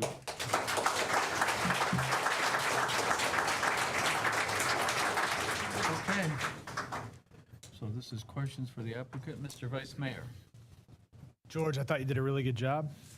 Thank you. You are smooth and relaxed, professional, very well prepared. So thank you for coming in here with that. One ask I would have for my fellow board members is, because we have one shot at doing this, this is not like a typical 2-step process that we would have, is that we would reserve a motion for after we've all had the opportunity to ask questions. It can be, you can want to jump to a motion, especially to try to make everybody in the room happy, but I would ask that we wait on a motion until we've all had a chance to ask questions. Actually, the process requires that the motion is after all our questions. Sometimes, though, it can be, yeah. So Can the process be overruled? No. No? Just to put it on for discussion, can I make a motion? I don't believe the Vice Mayor's concluded his remarks. Oh, sorry. no, we're asking questions of the applicant Yeah. right now. Okay, I thought you wanted to put it on for discussion. No. So, Jody, the required number of spaces is 195? Yes, sir, that's correct. Does that include the handicap spaces, the customers, everything? It's Joe, do you want to answer it? I can answer it if you want. Sure. I'm So sure you can. You're very prepared. Yeah. Yeah, so the parking requirements based off the total square footage of the building, it doesn't separate out the bake branch or the offices. It's all commercial uses regardless, one space per 300 square feet, and that equates to 195 spaces, including the ADA requirements. And so you guys have, with that 252 plus, was it 27 more? Yeah, so the plus the additional surface spaces on the site. So in front of the building there, just on the north side, there's existing, well, proposed surface parking, including ADA spaces. Yes. So there's some ADA spaces in the garage, but also some directly in front of the building for more convenient So total access. spots would be The 260. 268? Yes. Okay. That number, and then that's just for the new headquarters. Correct. So there's no sharing of parking between the two office buildings. You know where I'm going, don't you? Yes, sir. You are prepared, man. So that was my main concern was, what happens with phase 2? And I do appreciate the comments from you that whatever does go there is and I get this sense from what's in front of us is you haven't spared expense on who's representing you, and everybody's doing a really good job. Everybody's very prepared. So I do get the sense that whatever does go next door is going to be appropriate. Absolutely. Since they're going to be looking at it. But we can't control, once this is approved and there is a phase 2, if that parking is shared. That's one of the things that we're not really, that loses our auspice. So that is one of my concerns is, what will phase 2 be? Because once there is a garage approved, and that's been one of my concerns initially and today, I am more comfortable with it with this new resolution that our city attorney has provided. I am comfortable now that the applicant will have to come back for that to be developed. Mm-hmm. But is there a mechanism by which, we can, beyond you saying that we're making sure that we're not sharing that parking for what could go on phase 2, since we are parking this particular spot in abundance, at least per our code? Yeah, I think from Seacoast's side, when you look at their parking need, as well as from a liability perspective, they're not developers. They're not permitted by law to be a landlord or a developer. There are very strict regulations by that. And so they're required to park their site. They're parking it for what they need, and they don't want to increase liability unnecessarily, potentially with another developer. So while, with a standard development, when you've got someone coming in that's just saying, hey, I'm building an office building, they don't have a tenant necessarily that they're willing to share, or they might not have it yet, and they're just building it And on the giant spec. Seacoast logo on the side should make that abundant. Yeah, so they're the user, that's their parking, that's what they need, and so the expectation is that if they were to not need that phase 2 area or future development, again, it's just a likely a chance that they do need it. From the start of this project and over the past couple of years, the bank's grown by about 20%. So their needs are growing. So there's a pretty good chance that they still need that property growing into the future, especially 3 years down the road when construction's complete. So either way, the bank would be looking, if they were not need it, they would have to sell it, and they would be particular in who they sold it to, and they would have to park their site. Whatever area they bought, whatever proposed development they wanted, they'd have to provide that parking on that portion. And per this updated resolution, that would come in front of us to deliberate. So I'm comfortable with that. In terms of landscaping, do you have that other side of the garage, some sort of rendering for that? Because I see trees there, but I wasn't sure on that other side what that looked like. Yeah, so the north side of the garage Yes. is what you're talking about. No, so I don't have a view of that prepared for you Are we tonight. looking at the same scale of trees as well? Correct. It's actually much larger. So that northern side, we don't have a lot of the encumbrances with overhead utilities and some of those other things. So it's a similar Royal Palm theme. There's a few more of them because we don't have the driveways on the north side of the property, so we have large hedge material that could grow, up to 12 feet at least on that north side, as well as the large royal palm trees providing scale to the height. Okay, you might Again, not have a picture, but do you have an inventory of the plants on that side? Yeah, I mean, we have a Mature copy of the royal landscape palms, plan. I got you. Okay. Yeah, so there's, And then my next question would be the face that is facing Colorado. Yep. Those trees, I saw that rendering. For me personally, if I was going to make a condition on this, I have no real issue with everything else that you've provided here, but I'd like to see more mature trees up against that garage. Bigger. I'm not a landscaping architect, so forgive me, but I do think They'll grow. because that is the entrance to Colorado there, as proud as we are of this garage, and that wave, I would like to see as one of those conditions, larger mature trees, sort of like you have at, the Seacoast building headquarters otherwise, because it does seem a little bit sparse. There's smaller trees to show the wave maybe in the logo, but I would like that garage, at least from Colorado, to have larger, potentially oak trees or something there that wouldn't interfere with the function of the garage, but would make it less visible from the entrance of Colorado. Understood. We appreciate those comments. I think if you were to make a recommended condition to staff that they work with us to provide more mature trees, we would absolutely do that, and we can coordinate directly with staff. It's no problem. We want to, again, make the best development that we can. If that's your concern, no problem. I would ask that you not specify a specific type of tree. We're not opposed to oak trees. Obviously, we're providing them. There's other considerations when we get into that design process, how close they are to the parking garage. We don't want the branches impacting and then having to, saw off half the tree every year. Course. So Yes. if you were to make a condition, make it such that it was more general and providing more mature, larger trees Got it. that might mature into a larger tree as well. Okay.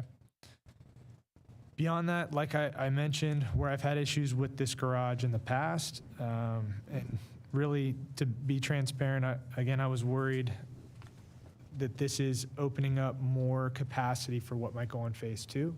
At this point, with the resolution now amended per our city attorney, and from your comments, I feel comfortable, minus, some of the shade tree, so those are my comments. Thank you. Thank you. Oh, is it my turn? Well, if you would like. Thank you. Hi, thank you so much. Thank everyone. And I want to thank everyone who's been here to turn out for Seacoast and your loyalty. And again, a great show of community. How's the baby? He's doing good, 4 months old now. I know, yeah. Every Sunday, we come here to downtown, we go to Kiwanis Park. I had the same concerns that the vice mayor had, which was that other piece of property. I was a little bit encouraged when you said the bank's needs might grow, and I see that maybe it would be something as a huge IT center or whatever, but again, having its own parking. So that's, I'm more comfortable with that. And the resolution really covered whatever might go there that you might sell. Because I know that you made it clear during the meeting that the bank really is constrained as to what they could or could not do. I mean, they could sell that property, but unless you're doing an expansion of the bank or an IT center for the bank, that you really can't develop land or be a landlord. So once again, thank you so much. Commissioner Clark. Oh, thanks. I have 3 questions, and I need Mr. Capra, but I'll just, He's here. yeah. He perked his head up there. You weren't fooling us. I just wanted, I don't know if Jody or Mr. Capra has the drainage plan, because everything is very, very tight, and I know that the bank is high up from US 1 there, and I want to make sure, there's a hotel that's going to go in on the other side of Colorado, and there were other things. Just want to make sure that the drainage in the entire region and on-site is good. And then just a question for Seacoast Bank. when we get to it, after Mr. Capra answers my question, I want to ask about the roof and whatever you have, whether it's air conditioning or something. I was wondering why you wouldn't have some solar in either that or the garage facility, but that's something I just want to ask you to explore that. And then I want to ask you some question about the garage also. So, Mr. Capra. Okay, Commissioner, thanks for inviting me up because I was kind of getting bored back there listening to all these great items here. And as usual, stormwater is the last item. Can you hear me? Okay, I'll start yelling a little bit more. So anyways, I just want to go back to this exhibit so everybody recognizes it. So essentially, what happens right now, this is the site where the building is going now. And right now, this area of the site is draining, or overflow draining, as you can imagine in 61, we didn't have the same rules we have today, is overflowing and into the intersection. Bring this up because, you know, having worked on that intersection before, we know it floods, and the benefit of this is we're going to take that water from that area, and we're actually going to follow the blue line into Bruner Pond. So what happens to that area right now by piping, Colorado, as you know, we did that project also, basically, it goes up here, follows the red line, goes through a baffle box, and goes into Fraser Creek. So what the Seacoast is doing is actually putting in a parallel system to go through their own property to get that water out of that intersection. I just want to make sure you understand that's a benefit for what we're doing. The other thing that, as you know, we have to provide water quality treatment, nutrient load reduction. All those are requirements. We're actually going to be meeting the new stormwater rules, okay? 80% for nitrogen and actually above 50% for phosphorus, okay? So we are exceeding what are the requirements now. But even when we do go through the process of the water management permit, we will be exceeding the requirements anyways, because on top of that, we're providing water quality treatment to the site, okay? So we will exceed, it's important to recognize, we are going to exceed the city's requirements in this area of stormwater management. Treatment, as well as storage, as well as reduction in flooding, okay? The next slide that's on the list, if I can make sure this goes in the right direction. It's not going in the right direction, George. Okay, one more. So I'm going to show you the pipe system and everything.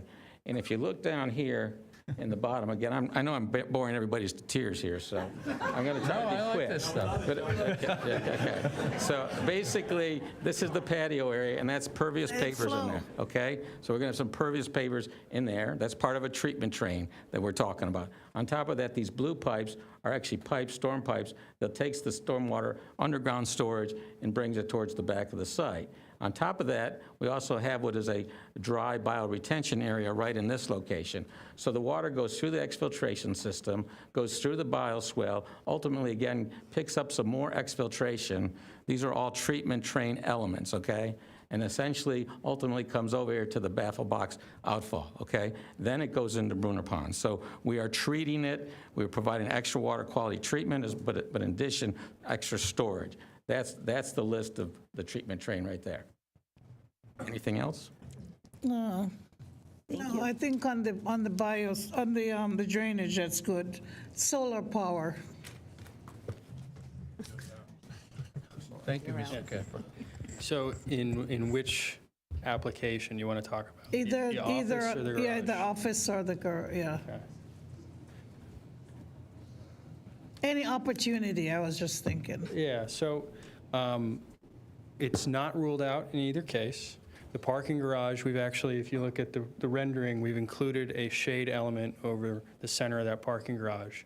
And that's got a solar reflective surface to it, so it's going to be reflecting the sun, reducing the heat generation of the rooftop of the garage, providing cover for those rooftop parking spaces, and it has the ability to have solar added later. It's not being proposed right now in terms of offsetting any potential power need for the site. Including solar panels at this scale is a drop in the bucket for this development. It's certainly possible in the future, and we wanted to make sure that it was for Seacoast. It's just not part of the current proposal. So we appreciate the recommendation. As you can tell, we've been very focused on the sustainability of the development and wanting to make sure that it was eco-friendly and green as possible, lots of green areas on the site. So we appreciate the comment. Okay, on the garage, I know when I met with, I met with you? Yes, Yeah. ma'am. And in terms of the evening parking or weekend parking for others who are not customers of the bank, how does that work? Will there be any opportunity? Right, so if the commission discussed and they wanted the potential possibility of having public parking on weekends, Seacoast would be open to that discussion with the city. It's not part of our proposal. Obviously, there's an increase in liability, but Seacoast wants to be a good neighbor. They have been for almost 100 years. So if the commission felt strongly about the potential of improving parking for other areas of downtown, and a potential solution was to have weekend parking, Seacoast would be open to that discussion. So if you guys want to discuss that and let us know your opinions, we'll be happy to respond. Yes, I do remember talking with you about that.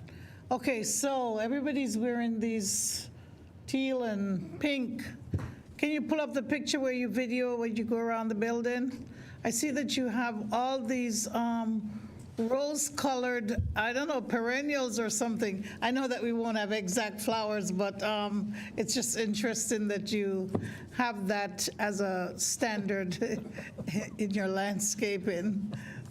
Yeah, I think those might be oyster plants. You might be able to get that to work. Oyster plants, yes. That one there is pink muley grass. Okay. So obviously, we show it when it's in bloom. Okay, good. Thank you. Yes, ma'am. Commissioner Reed? Yeah, George, I know it's not a requirement, there's no impervious max percentage, but what is it, just for my own record? It's a excellent question. You got him. If you give Jody and I No worries, a couple I have minutes, some other you have it? That's what we're proposing? maximum. Oh, the maximum, We've got it on the site plan. yeah, I have it on the site plan. Let me just pull that up for you. And do you want it specific for the redevelopment area or the total The site? redevelopment area. Okay. Very strict guideline. What was the garage setback on the north side of the property? It's not required, but it's 5 feet. Okay. I was just making, it is 5 foot if it's garage. Yes. Based on the height. Correct. Yeah. And then But what was it's the 2 prin- stories versus 3, and Yeah. it's equivalent to a 2-story building. And then what was the principal building height versus the garage height? Yeah, so the proposed office building's 44 feet to the tallest point, and then the garage, again, 25 to the top of the parapet, and about 30, 31 to the top of the stair tower. So it's much lower. And then I know Eula had a question on that for the parking. I saw it somewhere in the land development code too. Let me see if I can get to it. That 44 feet includes equipment? No, I believe the equipment screening's not included as part of that. Yeah, So you're allowed to- 44 to the tallest point, not including the screening equipment, there's some overlap. How tall is that screening? Wayne? 8 feet. And to touch base on your comment, Vice Mayor Collins, I think George did the tree height like that because they have a diagram in the land development code. That's why it was like that.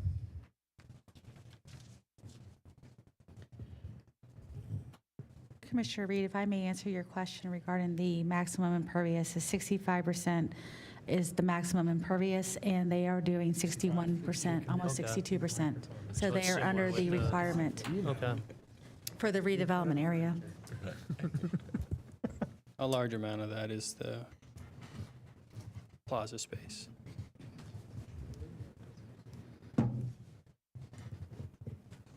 I think this is what maybe Eula was asking, Jody, and you might know. So in section 3.04 for the Creek District Code, I'm looking at figure CD 37 for parking design dimensions. And it mentions for 9B, it says structured parking may be permitted through conditional use approval and shall provide the shade on at least 30% of the exposed parking on the roof with an age solar reflective index. I think that's what you were touching on, maybe? It's a little different. So I think the question was more specific to solar panels, for Well, it power, does for mention power generation. energy generation systems, too. For yeah. possible, yeah, included as part of it. But there's certain, there's an index of reflectivity for, basically the color of the surface. That's what the proposed material on the roof is, just to reflect the solar and the heat. All right. That's all my questions I had. Thank you, George. Okay, thank you. I forgot to mention that I did attend the CRB meeting where you made your presentation. I would like to point out that unusually, there were all 7 of the members were there, including all our appointees. Nice. And it was in fact unanimous. In fact, one of them asked if it could be enthusiastically unanimous, and it can only be unanimous.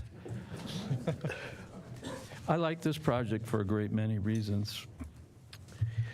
And I learned a lot attending the meeting, I have to say. That was time well spent. I like the fact that in the parking garage, the shortest facade is the most visible facade. So even though we are granting you that conditional use for the extra feet to keep the overall height down, it won't be that apparent. So the 10-foot sidewalk, I love that little bypass path, which deals with it in my mind. I'm sure most people who use it, who walk or ride, will like to get off of the road to as great a degree as possible. Is there a means by which in the future we can, if we can work something out with DOT, that we can get to that 10-foot sidewalk? Is there some sort of means of, Mr. Baggett? Relocation.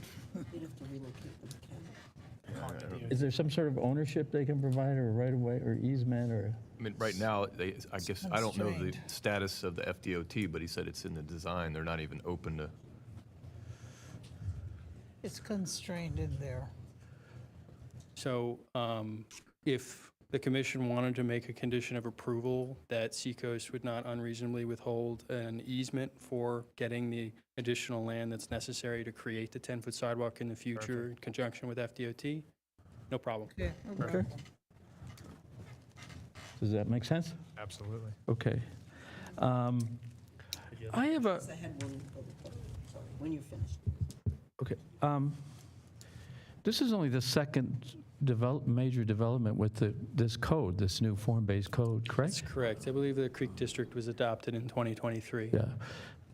I'm wondering why you even need, and you can clarify this to me, why you even need the first conditional use. Because if I look at 3.04.04, primary facade main entry shall be prominent, well lit, and oriented to the street. There's actually an exception in E where it says, or a neighborhood open space shall be provided. It seems to me you are providing a neighborhood open space. Yeah, so Did you notice that? Yeah, there was some discussion back and forth between us as the applicant and the review staff as to what exact neighborhood open space type we were providing. There's certain criteria for those neighborhood open spaces to be fronting on the street, so either Colorado or US 1 or at the corner of the intersection. And if we were to design it that way, you've got a nice neighborhood open space that nobody wants to use because it's right up on the street. Right. And so we believe we're meeting the intent of that section and providing a neighborhood open space, which is adjacent to the front entrance, but it's, in the rear of the building. And so open transparency, we wanted to make sure that it was part of the request so that everybody understood and walked through the design and the intent behind both the code as well as Seacoast. I agree. So I think you're really doing a good job there with this new code that we haven't looked at that. And I don't think the code really anticipated this corporate headquarters like this.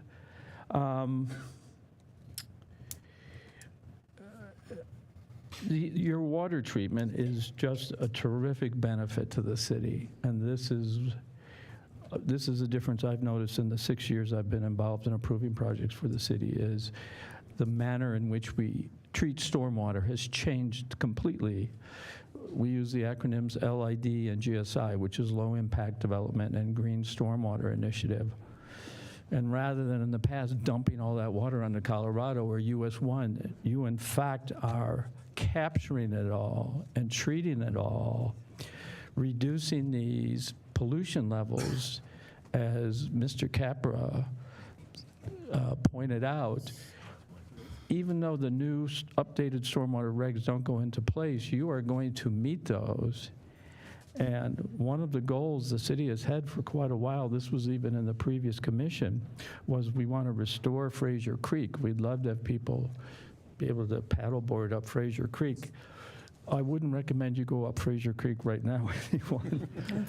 But one of the big problems we faced is we don't have enough flow out of Bruner Pond, into and out of Bruner Pond.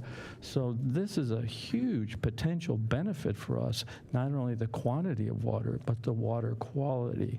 So I appreciate so much that you made the effort to accomplish that.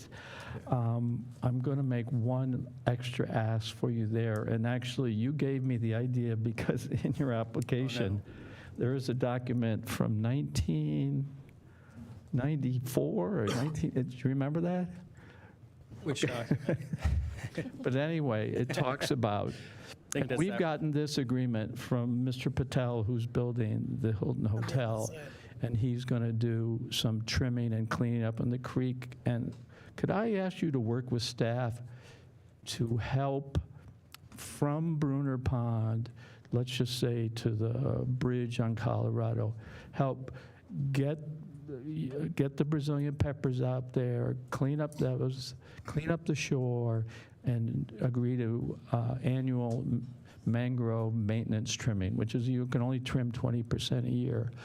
Yeah, so Seacoast doesn't own any of the property that fronts Fraser Creek or Bruner Pond.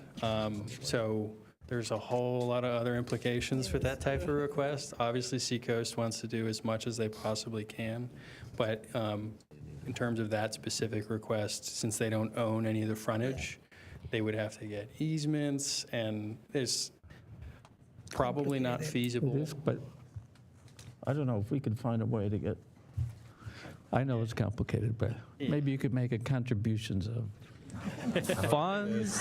Write a check. Can't negotiate right now. Can't do that. Hey, I'm asking. Right. You spearhead some sort of volunteer situation from Seacoast. I'm not supportive of it. You're doubling the green space. That Hudson and Kindred connection is terrific. Locals are going to love that, to be able to go down there and avoid that intersection. And let's talk about the parking, because, and locals have mentioned this to me, if they knew they could go to that space on the weekends and get in and out of their cars undercover and hop onto the tram and go downtown, they would love not to have to drive their car. There's commissioners up here who have talked about, solving the parking problem. The ability to keep all those cars out of downtown during certain periods of time, I think would just be an enormous benefit. It would really energize the Creek District, which is something we've been trying to do to get, stretch our downtown. And by the way, I want to mention that you do allow Fraser Creek to do overflow parking behind them in your parking lot, which is very nice of you. So I know it's difficult liability-wise, but boy, I wish we could find a way to make it work. And we have this new stage going into Memorial Park. Those are going to be big events. And to say to people, you don't have to drive all downtown. You don't have to go to Colorado. You don't have to go to East. Park here, and we'll ferry you over to this venue. So Right now, our proposal includes that we would just be the exclusive users of the parking garage.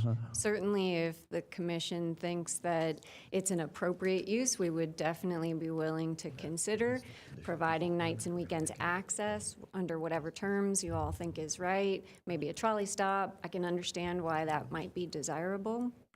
We're open to it, but would act on the instruction of the commission.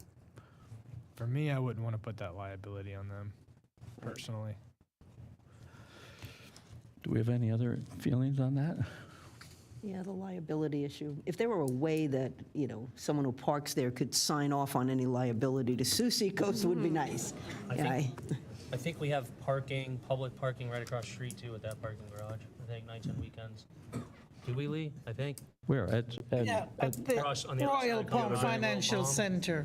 So I don't know the answer to that. We have any? I'm pretty sure when that came in front of the board, No, the people who have. I don't think it building. is. The hotel. there was going to be a tram stop. I know that. Yeah, the hotel. For the hotel. The hotel was offering a tram stop, but we don't run a fixed tram route anyway, but regardless, we could put a fixed tram stop, but they were just going to put a location for the tram to stop and pick people up and take them downtown. The parking itself, though, was just a part of the hotel parking. I'd like to point out, too, that the code, the conditional use is for private parking garages and lots. Public parking garages and lots don't require conditional use, so you're kind of... Okay, Okay. I was asking. Saved. Thank you. Yes. Maybe in the future. But, yeah, it's a terrific project, and it's essential, and it's at the entrance to the city, and it's very exciting. Thank you. So, Mr. Mayor? yes, Commissioner Giobi. Thank you. The cut-through to Kindred is that is so great, but I didn't notice on any of the landscaping or anything, is it well lit? Because people would be utilizing that through the night. Yeah, we're providing lighting to all public pedestrian services throughout the okay. entire site, both vehicular and pedestrian. Thank you. Can I make a Does the, point? I'm sorry? I just wanted to say one last thing is before we get into votes, with details out of the way, I do appreciate that Seacoast is keeping its headquarters in Stuart.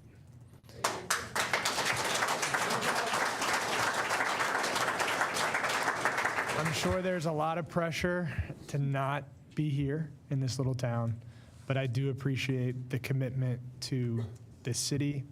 Obviously, the tax rolls, we all appreciate that here in the city, but I'm thankful that whoever and however it happened, Denny maybe, I don't know, but I'm thankful that that's what's going to be happening. So just wanted to say that. We're a long way from a vote. Sure. Does the petitioner wish to offer any additional information before concluding its presentation? Not myself. I believe there was a member of the Sheriff's Department that was going to be willing to offer some testimony to the public safety benefits if There's you a all commission, felt. yeah, that's a or good point. So the both chief. the sheriff and chief spoke to the importance of actually not having the front on the street. Would the commission wish to hear those comments? Yes. Sure, Is that it from makes the sense to me. It's petitioner? reasonable. I don't. Okay, I don't think I think we all agree with that. Thank you, chief. Not that we don't like hearing from you. Yeah, it was. Okay, so the presentation of evidence has ended and the hearing is closed. Now, all of you, does any member of the public wish to make a comment? Madam Clerk? I have Rhonda Glass. Yeah, don't talk us out of it. She left. Rhonda who? Rhonda Glass. She left, I'm told. Next, I have William Corbin. When you get to yes. I will say something. Good evening. Good evening, Mr. Hope Corbin. you're doing well today. William Corbin, Business Development Board of Martin County, and happy to be speaking to you before today. So just wanted to mention that the primary mission, of the BDB is just strengthening the local economy, and achieving this, we support our existing businesses, particularly legacy industries, marine, aviation, manufacturing, and these companies derive a majority of their revenue from the out of the local economy, and then reinvesting those dollars into our economy by way of expansions and investments in facilities, equipment, job creation, things of that nature. And this generates more tax revenues from the commercial sector, thereby easing the tax pressure on homeowners, as we've discussed earlier and you've heard. And the redevelopment of Seacoast Bank's headquarters will also generate more tax revenues. In fact, likely have an estimated post-taxable value of $25+ million. So more than double the current taxable value, increase of about $250,000 in terms of revenues for, from those taxes. And the city of Stuart, of course, gains the most. Ad valorem tax, growing a great amount. Martin County, the school board also see large increases. Additionally, the essential aspect of any strong economy is headquarters. And I wanted to say a few things about headquarters and those types of businesses and large companies and businesses of those sizes, like Seacoast. Additionally, Daer, they're included in that, 500 or so employees. Pursuit Aerospace, 300 employees. Hog Technologies, 200 employees, along with Seacoast, all in the city of Stuart. And headquarter businesses, by their very nature, are deeply invested in their host communities. It's evident with Seacoast and the tens of thousands of people that they serve locally, in addition to the hundreds of people they employ locally, the countless charities they support locally, and headquarters businesses do send that message to others that the business climate of a community is healthy. The regulatory environment is predictable, the tax base is stable, and the level of opportunity in the community, which is, for me, most important from a business perspective, it's reliable, it's consistent. And that's really especially true when the headquarters in question has been around for nearly 100 years. And conversely, when a headquarter business leaves an area, it sends a very different and discouraging message. So we really appreciate your consideration. And we do encourage you all, the commission, to send that right message. And we've heard you today, encouraged by the discussion, and to the larger business community and the community at large, we appreciate your consideration and hope you support the proposal. Thank you. Thank you. Next, I have Ted Astolfi. Do you want to announce the next one as well, so they're ready? Nick Blunt. So I'm Ted Astolfi, longtime resident of Martin County. And also, I'm not speaking on behalf of the Economic Council today, but I'm the CEO of the Economic Council of Martin County as well. And I feel like I should just be asking, should you call the question instead of spending 2 hours listening to us all. But I just want to I know there are literally hundreds of people here in support of Seacoast tonight. It's hours of testimony. I don't think there's anybody here not in support. I think everybody has a sticker. So I just want to be right straight to the point, and I want to say that I just want to ask you to do the right thing.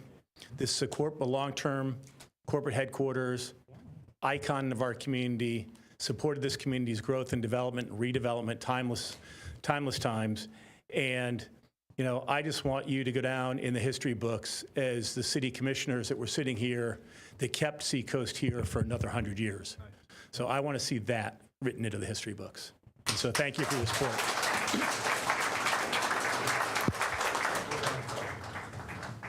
Then I have Nancy Terrell.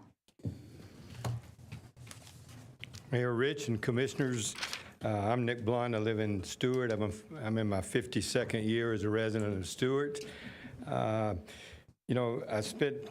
talked before this commission or other commissioners several times on a number of subjects. It might have been franchise agreements when I was with FPL, or quality, water quality, economic development, affordable housing. But I never thought I would be up here trying to defend the pillar of this community, which is Seacoast Bank. I'm encouraged by what I've heard in your discussion tonight, and I appreciate that. I came to Stuart in the early 70s As a young engineer for FPL, contrasting popular belief, I did not work with Thomas Edison. But when I did come to Stuart, Denny Hudson was just a summer student at the bank. So I do have some history with that. And my wife worked there when we first came to Stuart in '74. In the late 70s and early 80s, I was dealing with the counties and the cities, and it was during that time that I began to see the importance of then First National Bank in Stuart. They were involved with everything. The executives were, the employees were. I was involved with United Way early on, right when they were chartered in Martin County, and there was always this friendly competition between Publix, Florida Power and Light, and yes, First National Bank on who would raise the most money. That continues on, I understand, today, and that's a good thing. And you saw in one of the slides all of the organizations that Seacoast has been involved with, and there are people here tonight. The first two speakers talked about the economic benefit of being here, but I want to emphasize the social benefits of Seacoast being here. And I reviewed the plans. I looked at them closely on what it looked like as far as the gateway into the city. When I came here, there was a gas station on that corner, and I can assure you that this bank is a much more welcome, inviting facility coming into the city, and certainly would be more inviting than another storage facility or a car wash. So I urge you to make this decision. It's an important decision. As Ted said, doing the right thing, it would be your legacy. I encourage you to prove the matter before you tonight. The community will be grateful to you forever as you make this landmark decision. Thank you. After Nancy Terrell, I have Gordon Proctor. Good evening, Ms. Terrell. Good evening, Commissioners. My name is Nancy Turrell, and I've been a resident of Stuart for more than 30 years. Hard to believe to myself. I'm here to speak in support of this Seacoast Bank proposal that you're considering tonight. I'm a customer of Seacoast. More importantly, I've had the privilege of working with many of their employees over the years through my role in the nonprofit sector. The leadership at Seacoast doesn't just serve customers, they serve our community. They give generously of their time, their expertise, and their wisdom. I'm going to skip my personal anecdote because I'm conscious of the time of all the other speakers behind me, and I feel like we are moving forward in a positive direction. I just wanted to also add, though, that because this isn't just a bank branch that we're talking about, but the corporate headquarters, the level of leadership talent concentrated here far exceeds what you would typically find in a community bank. That talent translates into stronger partnerships, more volunteers, and greater community impact. Seacoast has been a part of Stuart for more than 100 years. Supporting their continued investment in their headquarters is worth a few minor exceptions to the codes.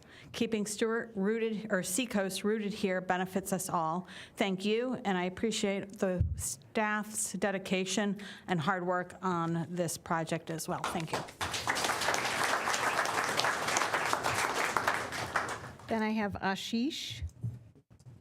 No, you're up. That's the next one after you. Hello, I'm Gordon Proctor, CPA with Proctor, Cook & Crowder, now Carr, Riggs & Ingram. Just to say, we built our building in 1984, and we've been actually in downtown close to 50 years. And I really support what we did in downtown, which was really led by the city of Stuart with the revitalization. And to me, this is just an extension of it. And I think we're all better off. We'll have a higher tax base and jobs. So I firmly support the proposal. Thank you. Thank you, sir. Then we'll have John Gonzalez. My name is Ashish Nagraj. I'm the president and CEO of a company called Big Five Tours and Expeditions.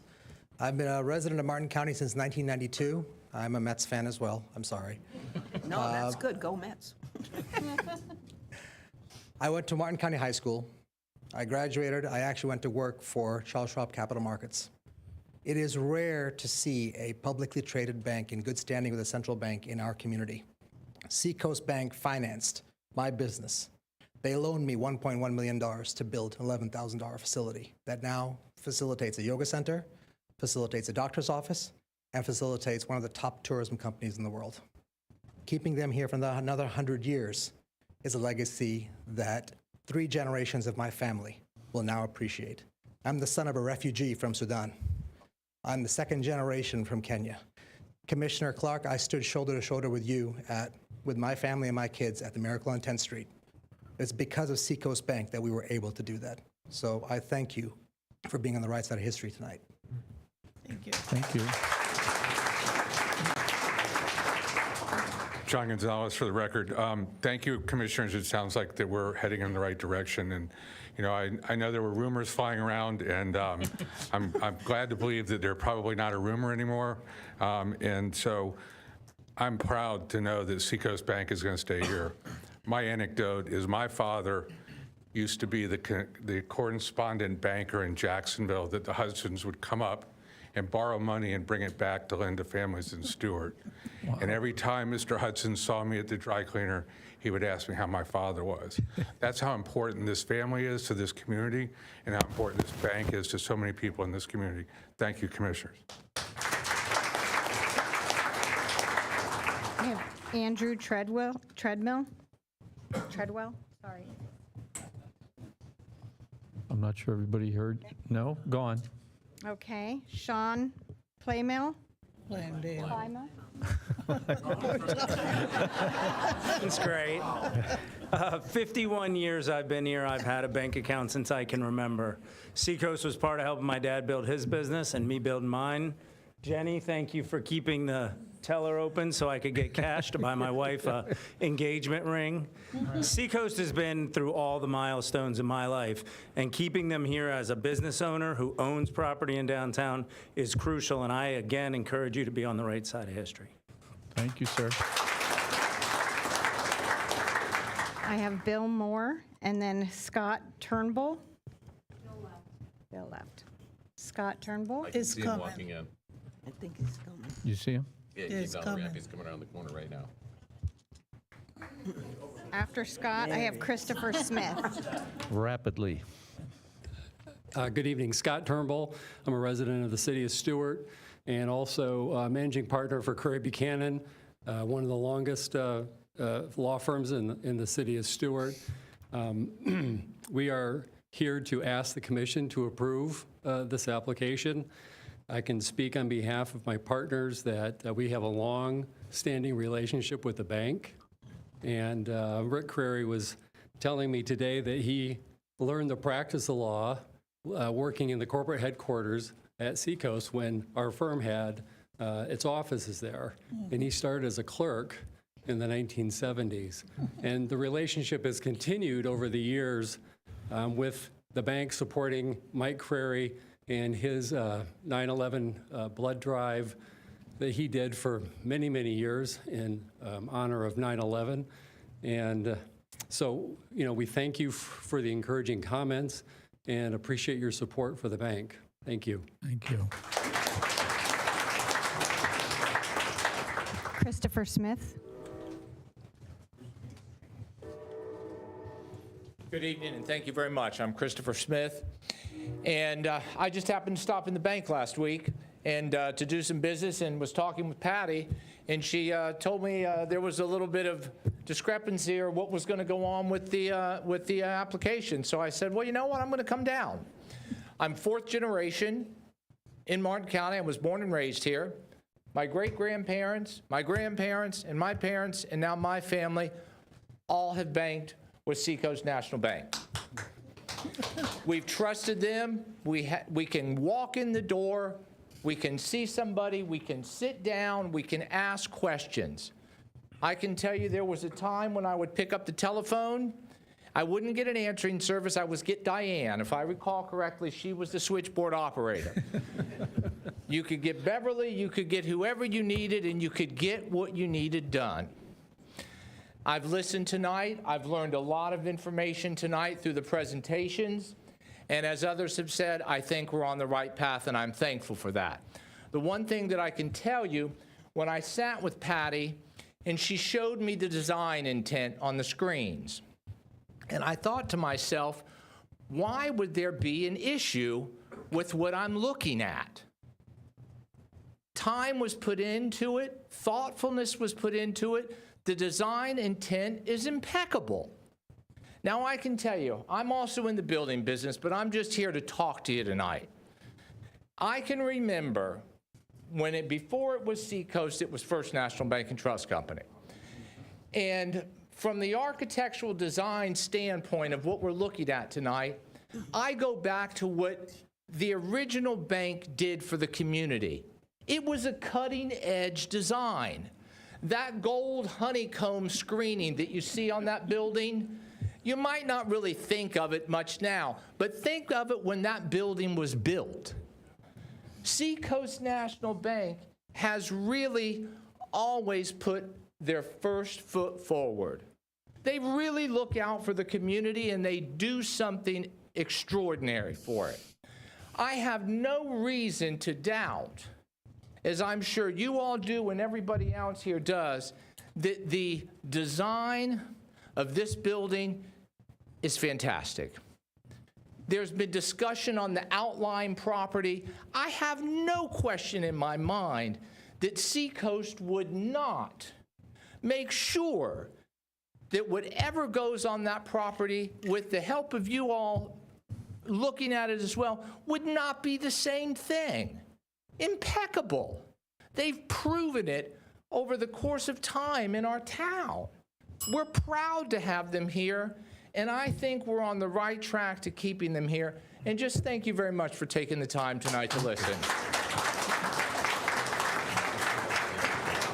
I have Eric Keene and then Jeff Bowers. By the way, sir, that element on the face is called a brise soleil.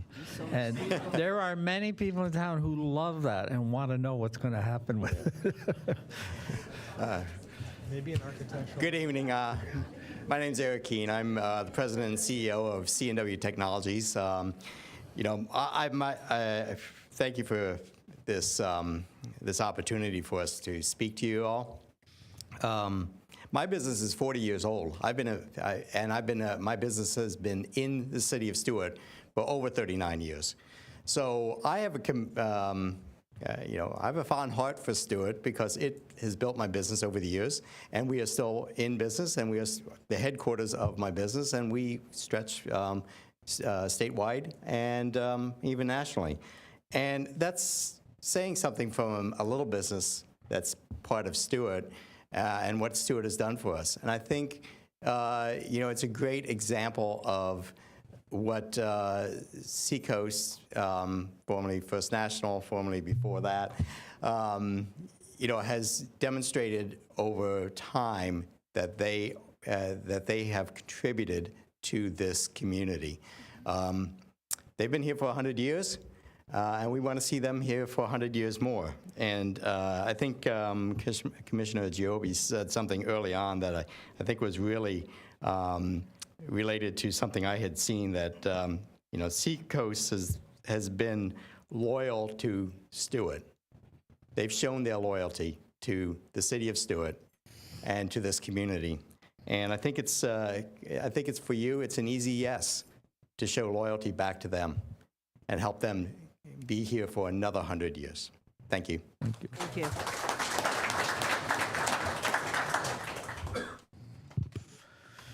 Hello, sir. Good evening. Thank you for your time tonight. My name is Jeff Bowers, and the cool thing is, the longer this meeting goes on, I keep editing things out of it, make it shorter. I'm the founder and owner of Masterpiece Design Build at 410 Colorado Avenue. And for the record, our family holdings include the real estate on Colorado Avenue and 2 residential homes here in the city of Stuart, including the home I grew up in on Kruger Creek. Went to high school with the Hudson kids and Chris and Ted and a bunch of other people. So I wanted to share my personal thoughts.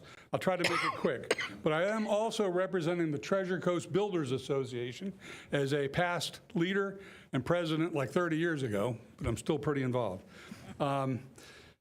all these years later, Seacoast continues to be a tightly woven fabric of this community. But it took me back in time to kind of rethink the history with this. In the early 70s, my parents did all their banking there. So when I started my first business in 1977, yes, Eric Keene, almost 50 years ago, I had several accounts and vehicle installment loans. They really kind of helped me get things going. But today, Patty McCauley and her team at Seacoast are still taking great care of us. This doesn't even address the number of construction loans Seacoast has financed for our clients who have built new homes or bought existing properties and done renovations. But I can assure you, if I counted them up, it's tons, dozens and dozens. What I'm trying to illustrate is how much of a tangible part of the community Seacoast Bank really is. And it got me thinking about the movie It's a Wonderful Life with Jimmy Stewart playing George Bailey. And that bank in that movie played a central role in the film's theme by generosity, community service, and resisting corporate greed. As the storyline of the movie goes, can anyone even imagine what Stuart would look like if Seacoast and the Hudson family had not been here all these years? Yeah. So really, that kind of wraps it up. I wanted to get it from a personal side. I appreciate where this discussion is going tonight. I appreciate the work you guys put into this to make Stuart great. But in conclusion, on behalf of our community, I would urge you to approve the Seacoast Bank project and then sit back and take pride in what gets accomplished because of your decision tonight. Thank you. I have Jennifer Atkinson-Lovett.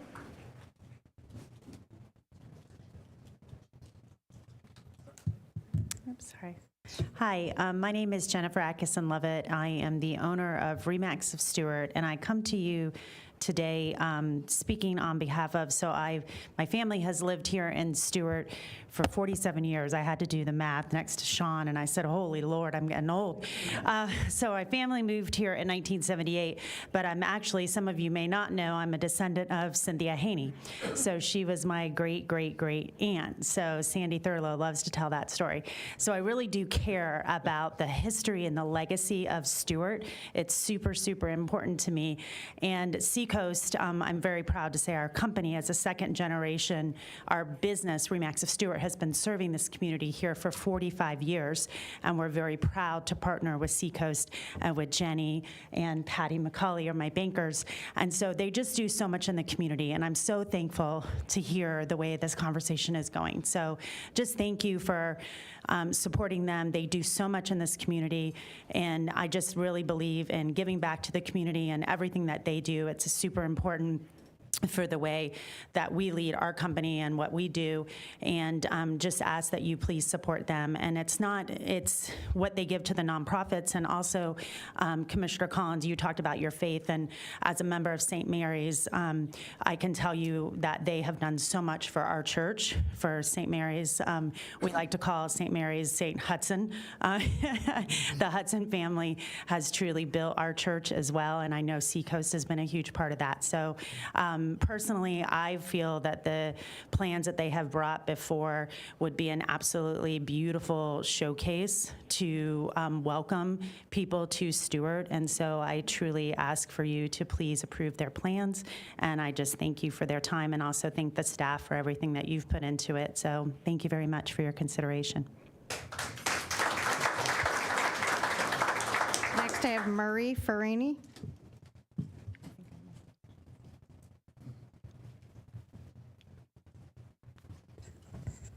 I'm Murray Forney with Treasure Coast Hospice. I'm the VP of Philanthropy and Administrative Operations. Seacoast has been an invaluable partner, not just to my agency, but many in the community, as you've heard tonight. As someone said a few minutes ago, I could go through these notes, but most of them have been said in some way, shape, or form already. What I'd offer to you, though, is a perspective from someone who's been raising funds across this country for 40 years. There was a time that banks took their role in the community seriously. They worked hard. Their staff made an investment of time, treasure, and talent. And I saw that disappear throughout the state of Florida until I came to Stuart, Florida 10 years ago. Seacoast stood up right away when my wife and I got married and helped us get established in the community. They've helped countless families as they've lost loved ones. They've helped them envision life after loss. When we started our President's Circle program 10 years ago, Seacoast was one of the first 5 businesses that not only committed $5,000 a year for 5 years, but also said, we'll do one better. We're going to reach out in the community, and we're going to help bring partners in to make this happen. Thanks to the vision of Seacoast executives and friends, that has grown to be over 20 organizations annually committing a minimum of $5,000. I encourage you to do everything you can to retain this valuable organization, because you will not find it in other parts of this country. They make a tremendous difference, and I look forward to y'all approving the conditional use permits that they've requested, because it's a great resource for the community. Thank you. Thank you, sir. I have Christy Burse and then Angela Browning. Thank you. I'm Christy Burse. I'm the president for the Martin County Realtors Association for the Treasure Coast. I'm here to follow up on our letter that we recently sent to support Seacoast Bank and their proposal for this property. It was really important for us as an association to stand here alongside Seacoast in relation to the fact that we are turning 100 years old, and we are celebrating with them and along with them to stand by Stuart and Martin County and how relevant and committed we are just to Seacoast. One of the things I wanted to say, because like everyone else, so much has been said and I've rewritten everything, but I want to leave you with one thing. Seacoast is not just a bank, but they're the partner in life, not just for the individuals, but for Stuart and Martin County. I respectfully urge you to vote in favor of the proposal and the changes. They are here for us. Let's embrace it.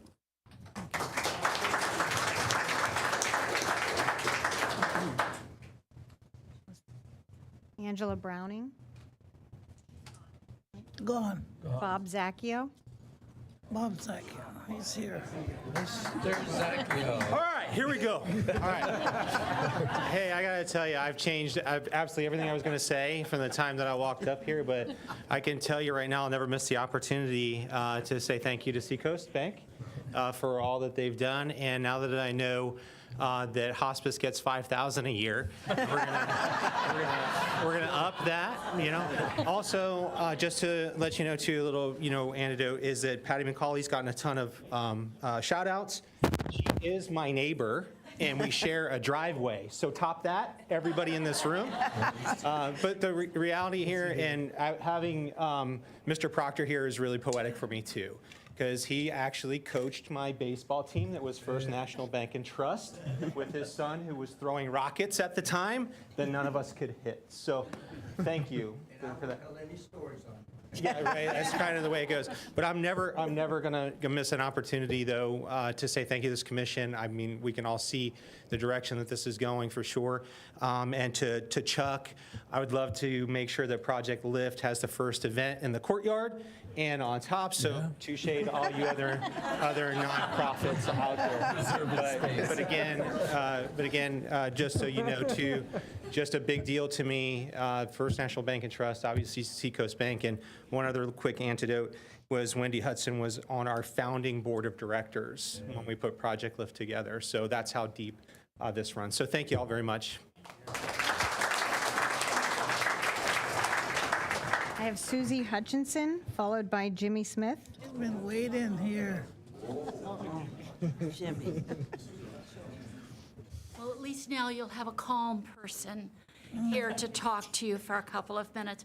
I'm Susie Hutchison, and for the first time in 50 years, I'm talking to you as a private citizen, having retired a little bit ago. But I will tell you, over those 50 years, both personally and professionally, Seacoast was always there to help us.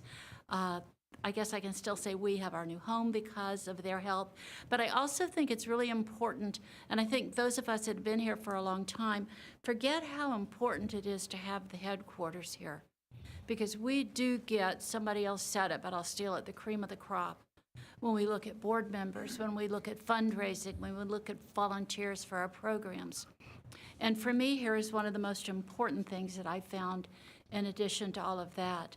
Back in the day, I could actually get Denny Hudson on the phone, I had to threaten him a little bit, but I got him. Today, because the headquarters are here, if I have a question, I just call Jenny Yingling. I don't call it the 800 number and get put on hold for 30 minutes. So thank you, Seacoast, and thank you all so much for what you're doing.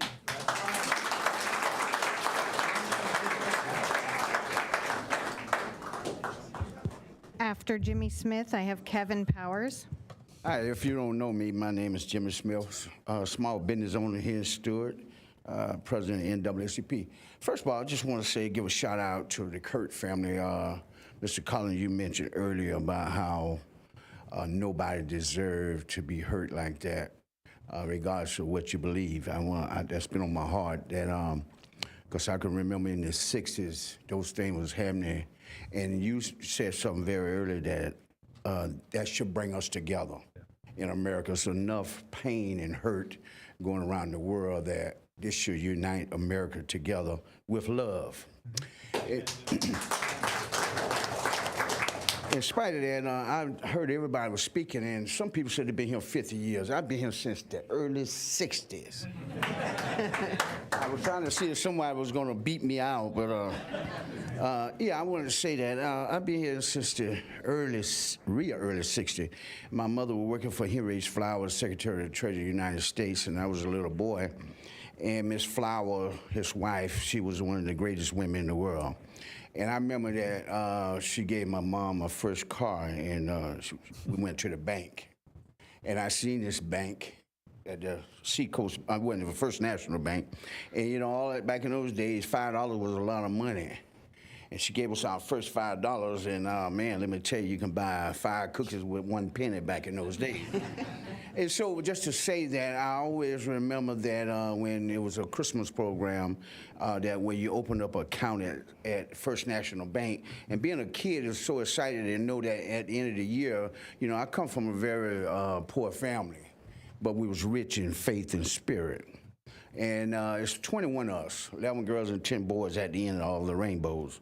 But what I want to say about this bank here, First National Bank, it was an opportunity for us to learn as young age.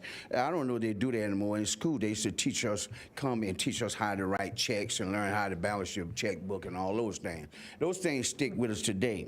But I want to also say this, with Patty and with the bank, that have been working with so many great things in the community, that I could see the success that they have brought to this city of Stuart. You ever called the bank and you got to talk to somebody way over in another country? That's kind of very heartbreaking. And you can't speak the same language they're speaking. So but with Seacoast, I can say that you can go directly there and speak to them as a family. And also I want to just say to the mayor, Mayor, you said about the cleanup of the creek. I have a small landscape business. I have 2 bobcats. I have some trucks. And I know it's a bell ring. And I want to say this to the mayor. And I have a small barbecue business. And I do catering. I'm willing to sacrifice both of those businesses. I'm willing to bring my bobcat, and I'm quite sure we got some volunteers. We will come help clean up the creek. If that's going to make a difference, and take those pepper trees out, and I will feed free barbecue at the end of the rainbow. Thank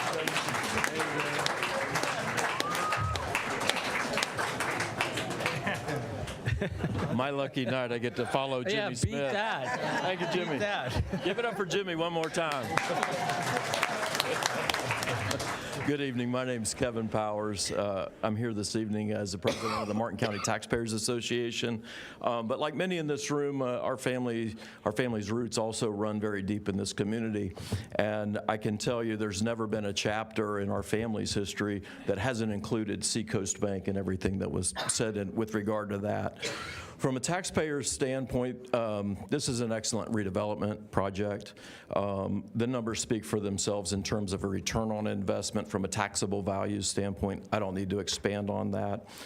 Our board was unanimous in coming together and supporting Seacoast this evening. Your CRB, I think, was unanimous in supporting this, and we would respectfully ask that this commission be unanimous in supporting Seacoast. Thank you very much. I have Karen Ripper.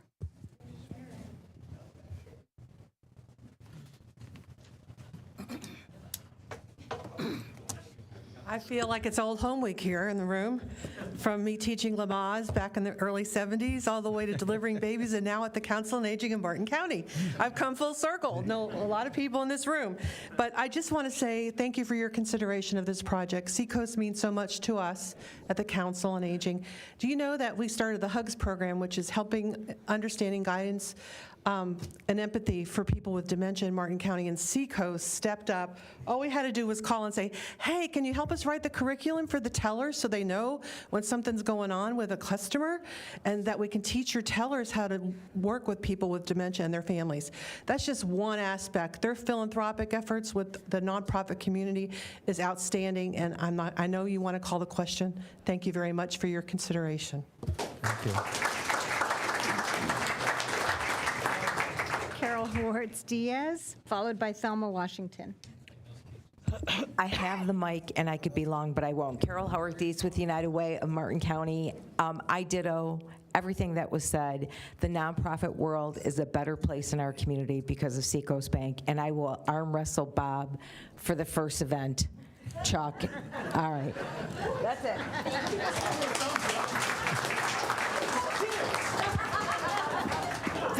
Selma left. Ms. Washington is not here. Correct. Paul Shoppy. I don't see him yet. Mark Breckbill. Mark Breckbill. Mr. Breckbill will not have left. So, Mark Breckbill, and I'm representing the CRB in this. I am what you get when you ask for enthusiastically coming.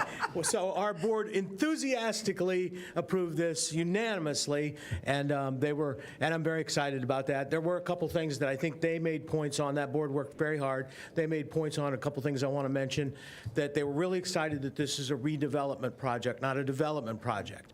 And that's a big difference. And to be able to grow up and live in a community and know that there's a pathway that doesn't involve leaving for you to find a job or have an opportunity was a big deal. And so I think that's a big thing.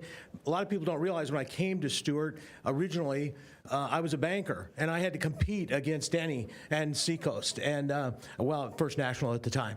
And the problem was, they knew all their customers, and their customers knew them, and it was all a personal relationship.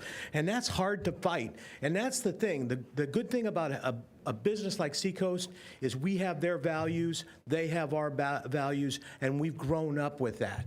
And to give them now this opportunity, I think, is huge. And I want to thank all of you guys. And I'm going to sit down and shut up because I know you can talk too long. And the final comment I have is Mary Hutchinson. Oh. You have the final comment, former Commissioner Hutchinson. Hello, Mary Hutchinson in the City of Stuart. Like everybody else, I did write something, but I just wanted to say that we've talked about the partnerships that the city has had with Seacoast. In a lot of your meetings, you've talked about Haney Creek, which you might not know that we only have Haney Creek because we partnered with Seacoast Bank back in the recession in the 2000s when they ended up holding the note for it. And they worked with us, the City of Stuart, so we could get our ducks in a row and purchase that property. So because of them, we have that gorgeous piece of property north of the bridge. And thank you, Seacoast.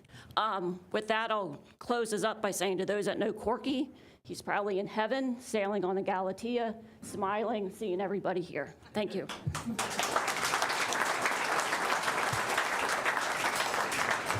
Nothing? Ed? No comments, Ed? Okay. I was only here that if the vote didn't go the right way, the county would have grabbed him. Yes. See how important night meetings are. It can be. Sensible. So the applicant has the opportunity.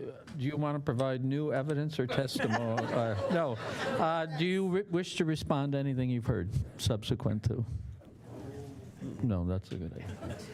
So thank all of you so much for staying. I mean, you've been here a long time. We're used to it. But first of all, to be here and then to wait and then to speak with so much concern for this. It's a company. It's a business. But I hope Denny's watching this because we're so lucky. we're so lucky to have a local business that has created so much loyalty and success in this small community. And sometimes I'm really overwhelmed by the charm of a small town, and this is such strong evidence of that. So I am seeking a motion. Were there any other conditions? We had shade trees. That was my idea, larger around the Colorado entrance of the garage, and then not unreasonably withholding right-of-way if and when FDOT gets that intersection sorted out. Was there any others from the commission? Do we have, Jody, do you feel like you have sufficient? Mayor, that was the 2 conditions. No, I Is there don't have anything else? anything. I'm asking the No, that was commission. it. Is No, I don't think I have anything.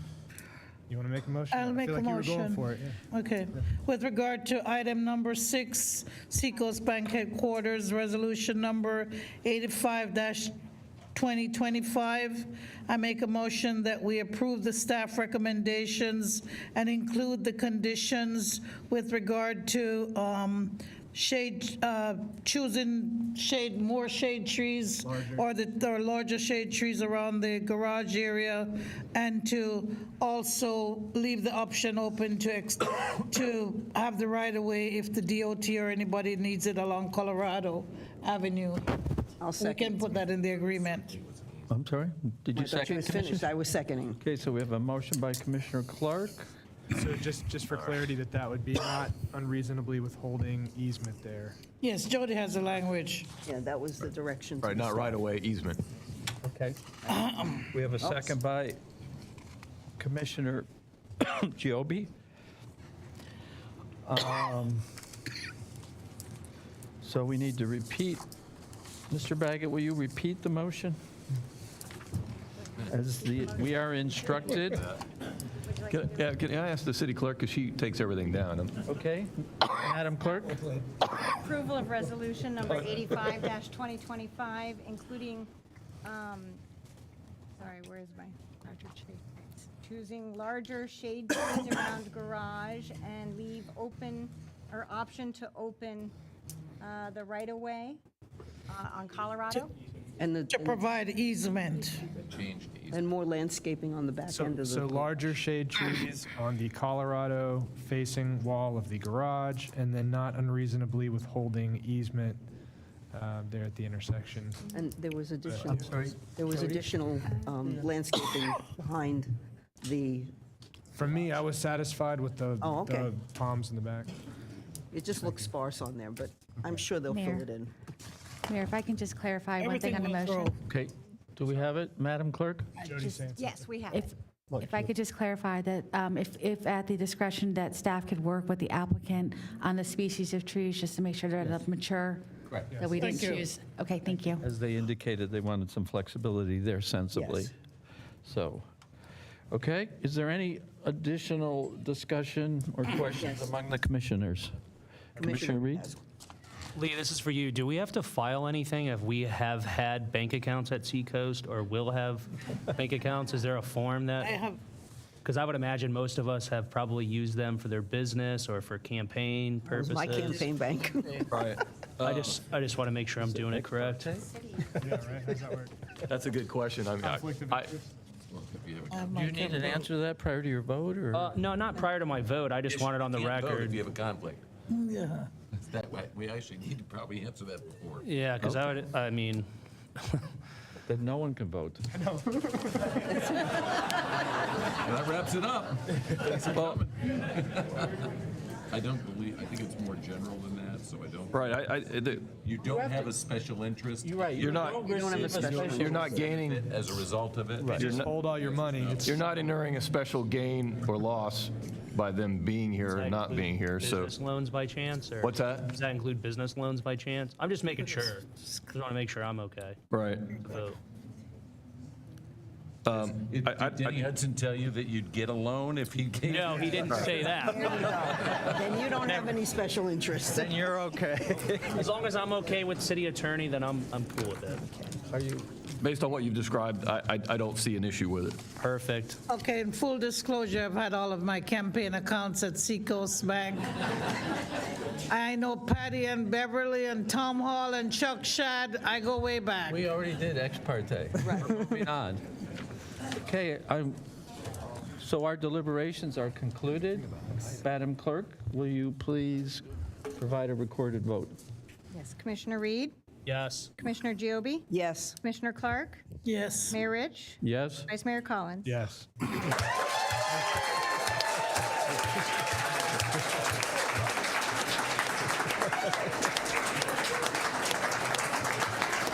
Can we take a break, Mayor Rich? Glad you found your way there, Vice Mayor. Sean. Can we take? All right, we will recess for 10 minutes. We will reconvene at 9:15. How are you?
What's the break about at what point we can do the budget? Because it's got to be done before 12, we said. Before midnight, we better get there before midnight.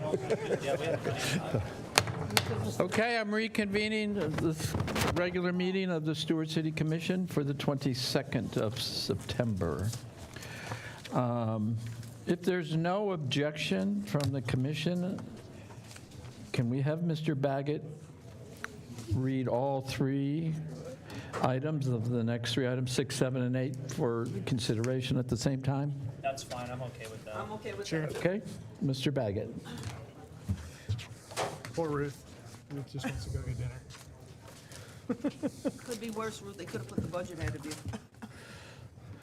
Hold on a second, I've lost my agenda. I got it on my computer. Items 6, 7, and 8. All right. Mr. Baggett. Resolution number 91-2025, a resolution of the City Commission of the City of Stuart, Florida, authorizing entering into a standard agreement for professional legal services with the law firm of Harvey M. Sheldon, PA, providing an effective date and for other purposes. Agenda item number 7, resolution number 92-2025, a resolution of the City Commission of the City of Stuart, Florida, authorizing entering into a standard professional services agreement for federal government relations with Thorn Run Partners, providing an effective date and for other purposes. And item 8, resolution number 93-2025, a resolution of the City Commission of the City of Stuart, Florida, approving a work authorization for existing city contractor Holtz Consulting Engineers, Inc., to subcontract with Hazen and Sawyer, PC, providing funding for the subcontracted work, providing an effective date, and for other purposes. Ms. Holmes, will you come to the lectern, please? This is your agenda items to present. Thank you. Ms. Holmes, can you straighten that back out? Thank you. Is that better? She's a little OCD. No, this is fine. Thank you. And I know I have big shoes to fill, so I only have a 5-page introduction, so I hope that's not too long. As part of my initial efforts as your environmental attorney, I have 3 contractual items for your consideration tonight. But before I get into the brief substance of each of these contractual items, I want each of you to know, and the public to know, that the money that I'm requesting here for each of these contracts is money that's already been appropriated last year. This is nothing that's going to affect the upcoming 2026 budget. The first contractual item is a legal services agreement with Harvey Sheldon. And you all probably remember Harvey. He was one of the applicants for this job. He has significant federal environmental experience working as general counsel for EPA Region 5. And also, he did a lot of environmental work in the Attorney General's office for the state of Illinois. And when Harvey and I began talking about potential strategies going forward, he and I really saw eye to eye on a lot of things that can be done that are really not so adversarial in nature, but just more administrative proceedings that could be done relatively or more inexpensively than other types of proceedings.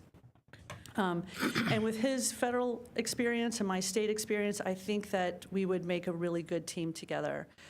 So I am recommending that we enter into a contract to hire him as a consultant also, so you know. Just because I have put a not-to-exceed amount on his contract doesn't mean necessarily that he's going to spend every dollar of that. It's just a budget going forward. And also, I think it's noteworthy to say that his contract and all the other contracts tonight, I reduced their initial proposals pretty significantly. In fact, with Harvey, I got him at a lower hourly rate than the median that the Florida Bar recognizes. So pretty good on that one. The next contractual item is with Thorn Run Partners. Thorn Run Partners is a government relations firm out of Washington, D.C. They do, of course, lobbying efforts, but also part of the services provided under the larger umbrella of what we all kind of know as lobbying is providing the client, us, providing us information on what's going on congressionally. As you may know, the Water Resources Development Act was just signed in January of this year, so we've got another year and a half to prepare for the next one that's going to come down the road. And we need to prepare for that, and we need to be talking to our congressional representatives, Congressman Mast. And this is a way to help us know what's going on congressionally with the Army Corps of Engineers, what kind of funding might be available in the near term. I have heard that there's some federal appropriations that are going to start up in the next 5 to 7 months, so we need to be aware of that. There may be grant funding that's available to the city for additional monitoring, water quality monitoring, much more specific water quality monitoring than what exists right now. So I am recommending that contract as well. The last contract is a work authorization, like Mr. Baggett said. It's a work authorization for an existing contractor. They're an engineering firm. This is not an engineering contract, but because it's going to be work that's conducted by engineers, I thought I would bring that up, and we thought it would be appropriate to have it managed and a second layer of engineering eyes from your current consultant, Holtz Consulting Engineers. That contract or work authorization is going to be for the subject matter experts, their subcontracts, Hazen and Sawyer, to evaluate all of the existing, the planned and constructed or under construction SERP projects and other regional stormwater projects. The reason this is important is because you might think, oh, well, doesn't the Army Corps or the Water Management District have information on their website about what projects are operational and what their capacities are? Not really. I mean, if you can look around and you can see some of the existing stormwater projects, the larger ones that are operational, and what's happening with those, but you really don't get capacities, and you really don't understand what kind of benefit they have for the St. Lucie River and estuary. We also don't have direct information on what some of the other projects that are going to positively benefit St. Lucie River and estuary, like the C25, 24 reservoirs and the interconnects with the C44. And we need to know those things because the city, as a local government, it's not so much about being adversarial with the federal government or the state or whomever. It's also about recognizing what kind of projects actually will benefit the St. Lucie River and estuary. And for those projects, the city it could do well for itself to advocate for those and to support those because it's good government policy. Where there are some projects that have not yet been constructed or are not fully operational, even though there's been several ribbon cuttings, we need to know why. And we could also be the squeaky wheel or a squeaky wheel in making sure that those projects get maybe put ahead of some of the other ones or just put the pedal to the metal and get them up and running. So this project that Holtz Consulting is going to put forward to us is going to give us that knowledge. And it's knowledge that it is just not publicly available. So we'll be able, with that kind of information and knowledge, the city will have a level of credibility that a lot of local governments just don't have. The knowledge is going to be, or the information is going to be from an independent source, won't be coming directly from the federal government, won't be coming directly from the state government. It'll be your consultants. That, by the way, all have experience at each level of government. So they do know what they're talking about.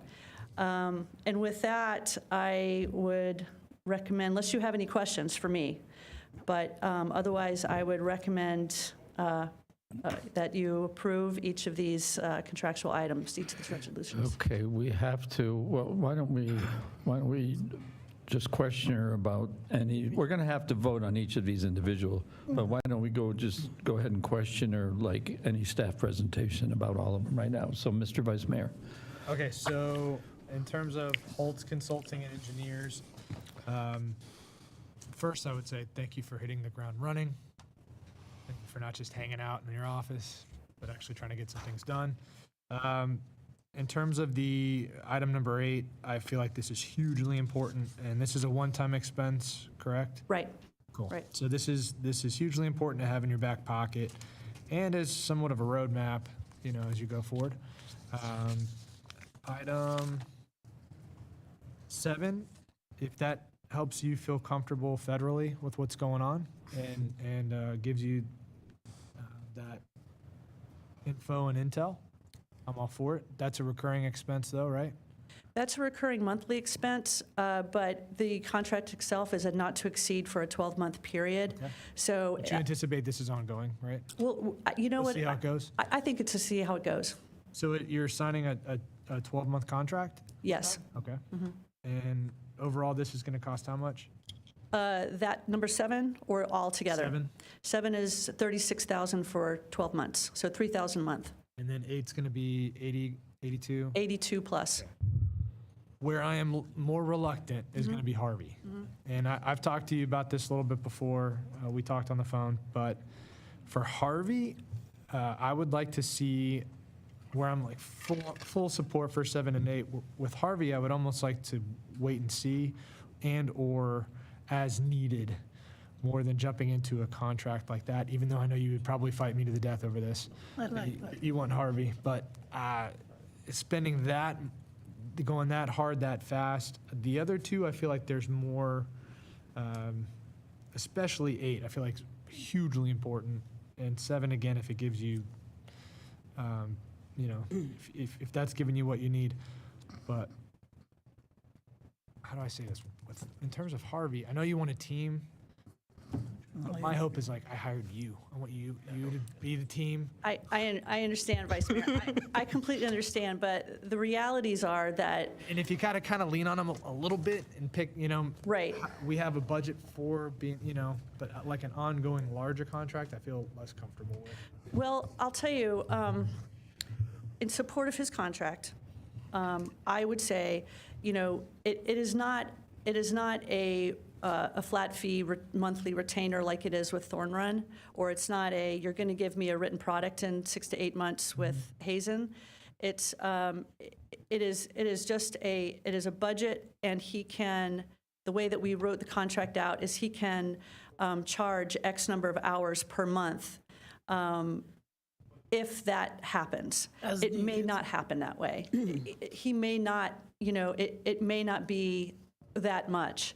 I mean, I will say that we negotiated an hourly rate for him at $250 an hour, which is pretty low. And I'm not long-term opposed to doing this with him, but just like right now, while you're still getting going, to jump right into a second attorney, I'd like to see these other resources be fruitful and start to give you a roadmap. And as you're developing that, he very well may be hugely important. But right out of the gate, I know there's that previous budget, that was there that wasn't used, but I don't know if yet right now is the time for him, or just my thoughts on it. Mr. Baggett, did you want to make a comment on that? Yeah, the city manager pointed out to me, he had a question, and so as regard to the resolution. So each of the contracts have the city mayor signing the contracts, but in the resolutions, it's just authorizing the city to enter in the contractor, so to enter into the contract. So I think we just need to have language. Most of our resolutions identify who's signing it, whether it's city manager or city mayor. The charter only allows the mayor or the city or the manager to sign contracts. After Commissioner Reed's comments at the last meeting, I just wanted it to be clear that any vote tonight is authorizing the mayor to sign these contracts because the mayor's signature's on them. Okay. Commissioner Giobi?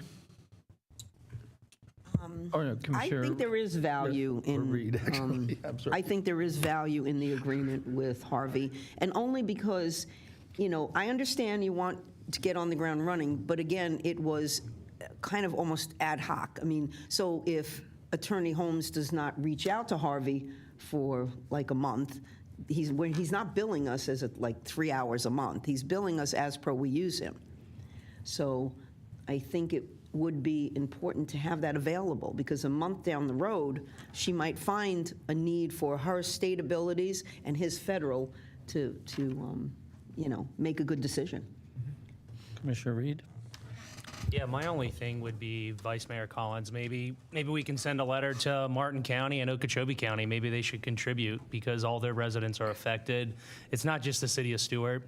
Everybody that uses that river for recreational purposes or business purposes, they're all affected. So maybe they would contribute some of the funds. That would just be my advice. Well, those items are not on the agenda this evening, but that's a good idea. Yeah. Perhaps. Commissioner Clark, do you have any questions? Or okay. So none of these agreements or proposals total an amount that exceeds what we've already allocated in our fiscal year 25 budget, correct? That's right. That's right. And there's about, as it stands now, if the contract with Harvey was 100% utilized, there would still be about $52,000 left from last year's budget that has not been spent. And if we don't expend these funds, in the manner we expend them, it's called an obligated fund account. So it's, although we won't pay him all this money this year, we're allocating it into this obligated fund account, correct, Mr. Marjal? That's how it works? Okay, so if we don't spend this money, it just goes back into the general fund. If you don't obligate this money by purchase order prior to September 30th, right, it rolls back into the general fund. It doesn't carry over in the environmental attorney's account. Correct. If these purchase orders are issued, then she can spend the money through the course of the purchase order to carry it forward. Right. So I've had many meetings with Ms. Holmes. I've had meetings with Ms. Holmes. We've had Zoom meetings. I've brought individuals in to meet her. I and they have been very impressed with the level of her knowledge. And I think it was the vice mayor said she's hitting the ground running, trying to get up to speed. I do not want to undercut her at this point at all. She's dealing with a vast number of regulatory agencies that can provide an opportunity for us to be successful in the future. I don't know which ones they are. If I did, I wouldn't have hired you. But that's why you are here. I was very impressed by, I'm sorry, I forget Harvey's last name. Sheldon. I was very impressed by Mr. Sheldon, and I talked to a number of attorneys afterwards, and they agree that his insight and experience was invaluable, and that, in fact, may very well represent the best way forward. The Clean Water Act may ultimately provide us the solution we're seeking, and I don't want to foreclose that at this point. We're not here to play, we're here to win, and I think we need to make the investment up front and find the strategy that's going to allow us to clean this water up. I appreciate Commissioner Reed's suggestion. That's always something we should be thinking of. So I certainly am in favor of supporting her on all these issues. Is there any other discussion, or can we go to the vote on each item? Well, yeah, I'd like to make a motion. Okay, let's start with number 6, please. Go, Ruth. Yeah, I'd like to make a motion, Resolution Number 91, 2025, resolution of the City Commission of the City of Stuart, Florida, authorizing entering into a standard agreement for the professional legal services with the law firm of Harvey M. Sheldon, PA, providing an effective date and for other purposes. Second. We have a motion by Commissioner Joby and a second by Commissioner Clark. Is Vice there? Mayor did it You first. can have it, you can have it. You can Ladies first. stop. We have more staff here. Is there any public comment on this item? Seeing none, roll call, please. Mayor Rich, Yes. Commissioner Clark, Yes. Commissioner Giobi, Yes. Commissioner Reed, Yes. Vice Mayor Collins. Yes. Item 7, please. I'm looking for a motion. With regard to item number 7, resolution number 92, 2025, I move the recommendation of our environmental attorney on this We matter. have a motion by Commissioner Clark and a second by the Vice Mayor. Is there any public comment on this item? Seeing none, roll call, please. Commissioner Reed? Yes. Vice Mayor Collins? Yes. Commissioner Clark? Yes. Commissioner Giobi? Yes. Mayor Rich? Yes. And item 8, please, looking for a motion. I'd like to make a motion, but I just want to make a comment before I make my motion. I think Commissioner, Vice Mayor, Collins. Collins. yeah, yeah. Vice Mayor Collins, you know, he was talking about hitting the ground running, and I must say, even as an attorney and meeting Ms. Holmes as another attorney, it was just very refreshing to me to meet with her and to understand her perspective and to have her lay out her plans and her ideas.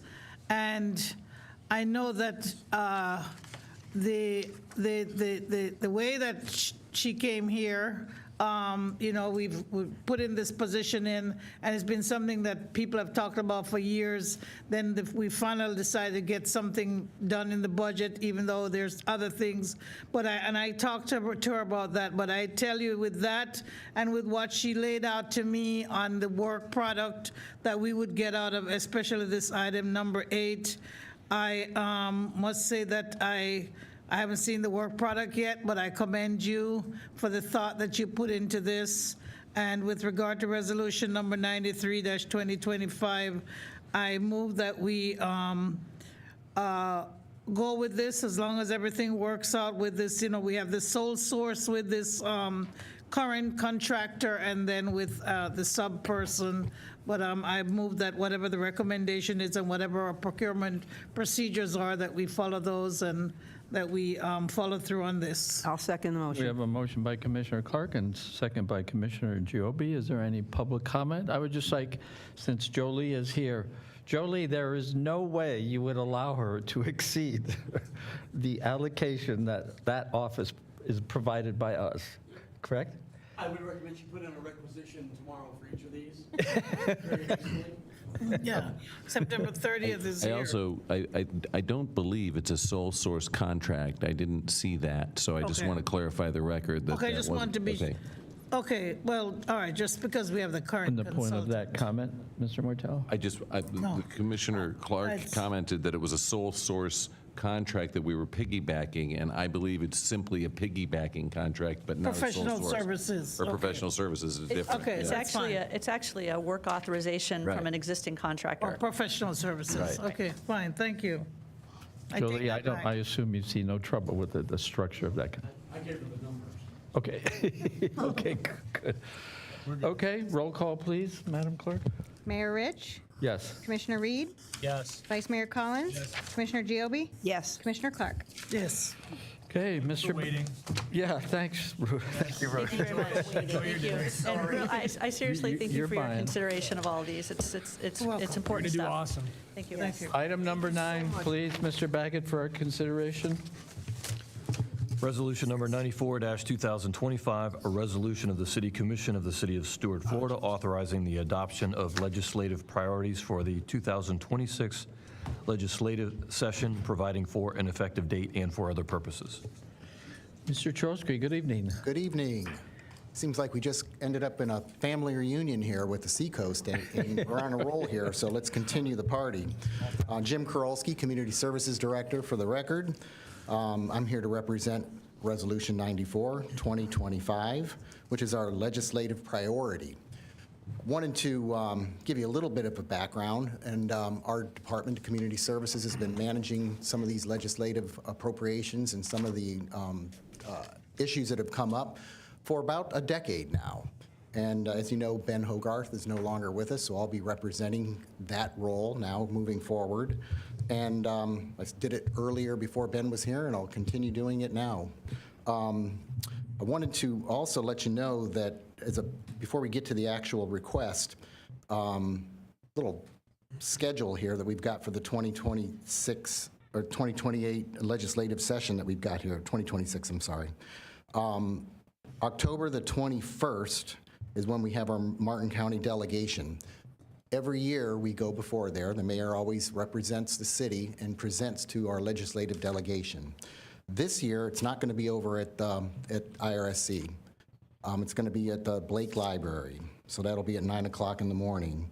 And then our legislative session itself in 2026 is going to be January 13th, and it'll end in March 13th unless they have some kind of delays. It's an early session this year. Yes, it's very early this session, so if you go up there, make sure you bring your coat. While the last couple of years we had some surprises, we ended up having a surprise a couple of years ago with SB 102, as you know, and then last year we had SB 180, and that was kind of snuck in on that emergency bill. This year, I'm trying to anticipate what we might be expecting, and Governor DeSantis has made it very clear that he wants to see some kind of property tax relief. It's been in the news. You probably have been hearing about it. Representative Overdorf has, he's the co-chair of this particular committee. There was a couple of bills filed. They died on committee last year, and they decided to create this committee to study the issue. Representative Overdorf is one of the co-chairs of this. They had an initial meeting earlier this month, and today and tomorrow they're in Tallahassee discussing this issue right now. I have no idea where this thing is going, but I think that there's enough political momentum on this thing that something is going to happen. There's a call for complete tax reduction of all real estate tax. I don't see how that's even possible, but you never know. They might be able to come up with something, but I do think that there's going to be some relief on some level, so I just wanted you all to be prepared of that, and we'll be watching it, and we'll be reporting on it as we go through the sessions. As it relates to what our legislative appropriation is for this year, I sent out an email to all the senior staff members to ask for ideas on what they might want to have an appropriation for. I really didn't get too much of a response, but the CRA and I talked a little bit with Pinal, and we felt that having it's about time for us to be able to look at our community center.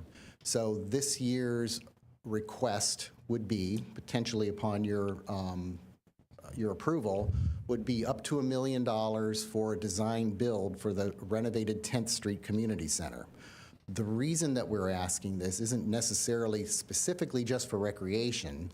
It's actually to create a hardened structure as well. We don't have a hardened structure really anywhere outside of the public safety building in order to be able for us to prepare in the unlikely event of a disaster or a hurricane.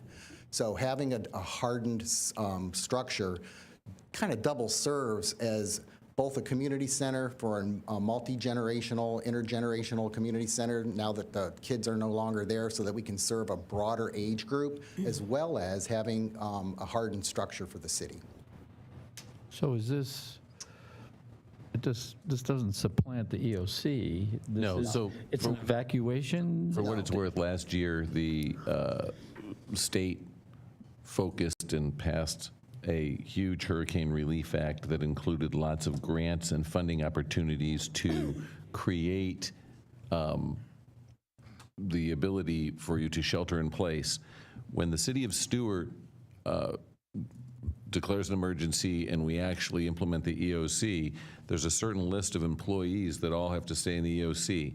We then also have police and firefighters that have to stay at the public safety building on duty, and what we've done in the past is through interlocal agreements with the county, we've created a secondary shelter for the city employees' families that can't stay in the city EOC, that would be staying at J.D. Parker in a separate area, but with the public, in the public shelter. That shelter is actually at the will of the county and the school board, and is not a city county. But in light of the fact that, number one, the state's saying they don't want to see any more water grants or water things, we figure we're not going to send one up just to get a no. And secondly, the state's saying that they do want to see the building of shelters and resiliency and ability to shelter in place rather than evacuations because they don't have the road network to do so. Since, as the timing of this would work, the Guy Davis Park will be under construction, and when it's finished, the 10th Street Rec Center was never part of the Guy Davis improvements, so we could turn 10th Street into a complete rebuild and remodel under the pretext that it's going to be used as a city shelter, probably for employees of those that are required to stay at the EOC during the time. It would not serve as the county shelter at all. As So well it's a as good opportunity. if the neighborhood had some damage, there's some Well, right. opportunities And we could- after, post-storm. And instead of, like, we had a meeting with the county, we are agreeing to volunteer and staff J.D. Parker in the event of a hurricane. Well, we could, instead of doing that, if we built this properly, we could have a commercial kitchen in it, we could have it set up, we could have it designed so there could be separated areas for people and be more organized in the way of a storm. Right now, J.D. Parker is go on in the gym and find a place to sit down. Let me share a funny story with you. About 7 years ago, we thought, well, why don't we just use the 10th Street Center as sort of a hurricane evacuation center? And I'm like, I know we used to do that, but has anybody really gotten this thing evaluated? So we had it evaluated. It was only really evaluated to withstand a Hurricane 2, a Category 2 hurricane. So when we found that information out, we were stunned. I'm glad I asked it, because the last thing you want to be able to do is have people inside a building and have it crumble. So You can do that for just $1 million? No, we're just. No, this is a It's just like asking the money for Guy Davis. It's just a project, and moving forward, we know also that when we finish Guy Davis, we're going to have to, using CRA funds and other funds, focus on redoing 10th Street, because it's been 40 years since it's really been remodeled, so, it's tired. And so we might as well fortify it and make it a true shelter if we're going to go down that path anyway. the other thing is that it's right in the center of the city, so it kind of makes some sense from a geographic standpoint. Okay. Any other So this is it? This is the sole? This is it, that and protecting home rule with every might we have.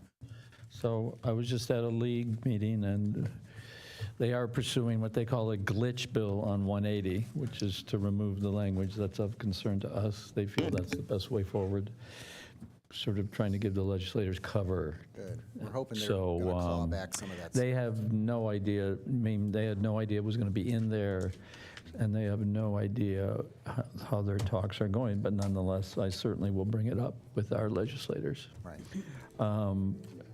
I attended Toby's meeting. Mr. Mortel was there. Who else was there from the city? Anyway, but I will convey to you his thoughts were, there were quite a few. I mean, one of them, for example, is a 20-year resident will have property tax reduced by 10% a year. The 3% may be over 2 or 3 years. The Save Our Homes 3%. There's a real estate that passes to your heirs will not be at, my old business days, not at a stepped-up basis. They are throwing around a lot of ideas. heard about the 5% of every sale of every house. Yeah. And sales tax increase. There's a lot of little formulas out there that they're looking at. Your and impact fee will be abated through your tax. At the end of the day, they still need money to run cities and states, so they will get it one way or the other. And Toby Oberdorf clearly stated that nobody on the committee was seeking to abolish ad valorem. He said there's all sorts of discussions of tweaks and changes and what we could do here and what we could do there, but nobody was seeking to abolish it because they recognize exactly what you just said. It would be impossible to operate the state without the revenue. There's a really interesting little YouTube article that was done just yesterday, and I'm happy to share it with you. It was a good interview with Representative Oberdorf, and you can hear directly from him. Okay, any other questions of Mr. Trosky? If not, I'll entertain a motion. I'll make a motion. Resolution number 94, 2025. A resolution of the City Commission of the City of Stuart, Florida, authorizing the adoption of legislative priorities for the 2026 legislation session, providing for an effective date and for other purposes. We have a motion by Commissioner Giobbe, Second. We have a second by the Vice Mayor. Is there any public comment? Seeing none, roll call, please. Vice Mayor Collins? Yes. Commissioner Clark? Yes. Commissioner Giobi? Yes. Commissioner Commissioner Reed? Yes. Not Mayor Ritt? soon enough. Yes. The first day of fall. We're on a roll here. Thank you. Seeing no other items for our consideration, this meeting is adjourned. Stick around, commissioners. Oh, yes, we're here. I don't see a need.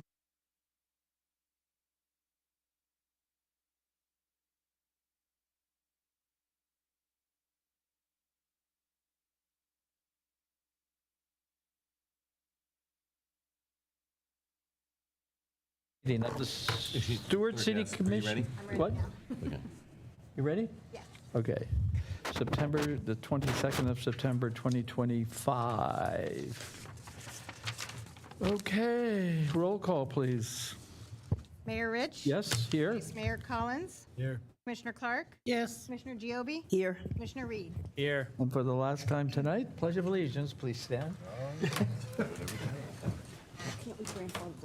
I pledge allegiance to the flag of the United States of America and to the republic for which it stands, one nation, under God, indivisible, with liberty and justice for all. Boy, we mean it tonight. Comments by city commissioners? None. Are you taking him first or me? I'm taking you first. Thank you. Okay. I'd just like to thank Jolie and the city manager, I know, and the staff. They worked very hard on the budget. Thank you very much. Commissioner Reed? I have no comments. Commissioner Clark? None. None? Mr. Vice Mayor? Just after looking at this, I want to terraform the whole thing, start over. We're here. I had a Red Bull. I'm ready. He thinks it's April Fool, don't we? Perfect. No, I'm good. That's all. Okay, I have no comments. Can I get a motion? Oh, sorry, Mr. Martell. would I have you no like to make- comments. Oh, no comments. A motion for approval of the agenda? So moved. Second. We have a motion by the Vice Mayor and a second by Commissioner Clark. Is there any public comment on this item? Mr. Breckbill, you're silent? Yeah. Seeing none, all in favor? Aye. Aye. Opposed? None. Okay, Mr. Baggett, read item 1 for our consideration, please. Resolution number 96-2025, a resolution of the City Commission of the City of Stuart, Florida, of Martin County, Florida, adopting the final levying of ad valorem taxes for the City of Stuart and Martin County for fiscal year 2026, providing an effective date and for other purposes.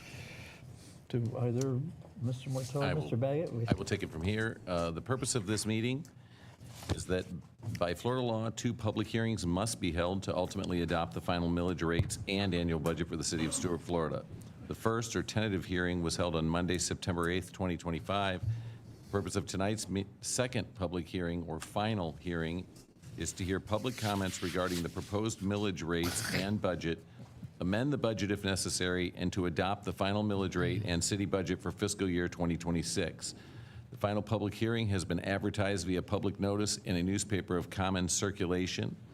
And as a result, we can discuss the budget now if necessary, or I can move on to announce the final millage rates, which the City of Stuart, Florida rollback rate for fiscal year 2026 is 4.7014 mils and was published in the tax collector's notice that went out to all the property owners in Martin County, or at least in the city. The city is proposing a millage rate for the fiscal year 2026, which exceeds the rollback rate by 4.22%. The city is proposing a millage rate of 4.9000 mils. The purpose for the increase is to fund current operations and accommodate normal increases in the cost of those operations. I hand it back to you, Mayor, for any Have there been comments or any questions. changes since last time? No, sir. That we've made no changes to the budget document. Mayor, I'd like to move resolution number 96, 2025. I'll second. No? We have a motion by the Vice Mayor and a second by Commissioner Clark. Is there any public comment on this item? Seeing none, are there comments or questions of the staff by the commission? Seeing none, roll call, please, Madam Clerk. Commissioner Giobi? Yes. Commissioner Reed, Yes. Commissioner Clark, Yes. Vice Mayor Collins. Yes. Mayor Rich. No. Motion passes. Mr. Baggett, will you read item 2 for our consideration, please? Resolution number 97-2025, a resolution of the City Commission of the City of Stuart, Florida, adopting the final budgets of the City of Stuart, Florida for fiscal year beginning October 1st, 2025 and ending September 30th, 2026, providing an effective date and for other purposes.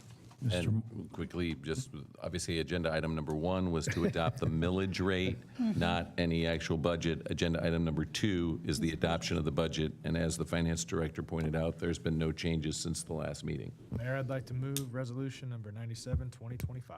I'll second the motion. We have a motion by the Vice Mayor. I think he has a motion record this evening. And we have a second by Commissioner Giobbe. Is there any public comment on this item? See none. Okay. Any questions or comments by the commissioners?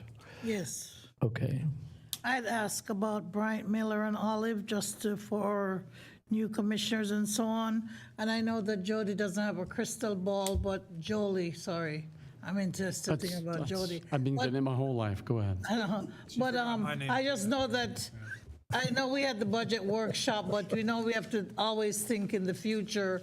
But if we could at least get them over here to talk to us. Bryant Miller Olive is our bonding agency, and they're our bond counsel, and they also provide the services related to the fire At the last meeting, assessment. you had asked that, and we said the appropriate time would be in the spring, and we talked about Yeah. it already, and we're planning I to just bring wanna them bring it forward up for a again. presentation. It just makes more sense to happen Right, in the spring. before. Yeah, I hear you. The reduction in our millage does not threaten our bond rating at this point in time. No, sir. In fact, I will provide all of you the latest Moody's rating again, where the city's report card is very healthy on that stance. We have the highest rating for a municipality of our size. What we could get, yeah, we can't get AAA, but, AA2. How would lowering the millage hurt our bond rating? Well, if you don't generate enough revenue to pay your bills, they make could be a source of predictions. concern. They look at what the ongoing concerns of the city are, and is your future revenue projections sufficient to meet your bond payments? Do you have, sustainable plans for providing for the expenses and everything into the future? And so Moody's is the rating firm that rates the city, and they take our audit and budget and all the other available documents, and they come up with what our overall debt rating is, our credit rating, as you would. So, and to the mayor's comment, we get an AA2, which is about the highest that we can get at our size. So the 4.9 mils, Moody's didn't make any indication to me because we hadn't adopted it yet. So after it comes out, but I don't think it's going to adversely affect our bond rate. No, because our ad valorem went up, so, yeah, it's as we recognize, actually, the people's bills are not going down, they're just not going up quite as much. But, yeah, it's a consideration in the long term. I mean, those who preceded us have done an excellent job, and the city is in terrific financial shape, and we need to keep that going forward. So, thank you. And seeing no other comments, roll call, please. Commissioner Giobbe, Yes. Commissioner Clark, Yes. Mayor Rich, Yes? Commissioner Reed, Yes. Vice Mayor Collins. Yes. Thank you, Commission. Passes. Seeing no other item for our consideration, meeting adjourned.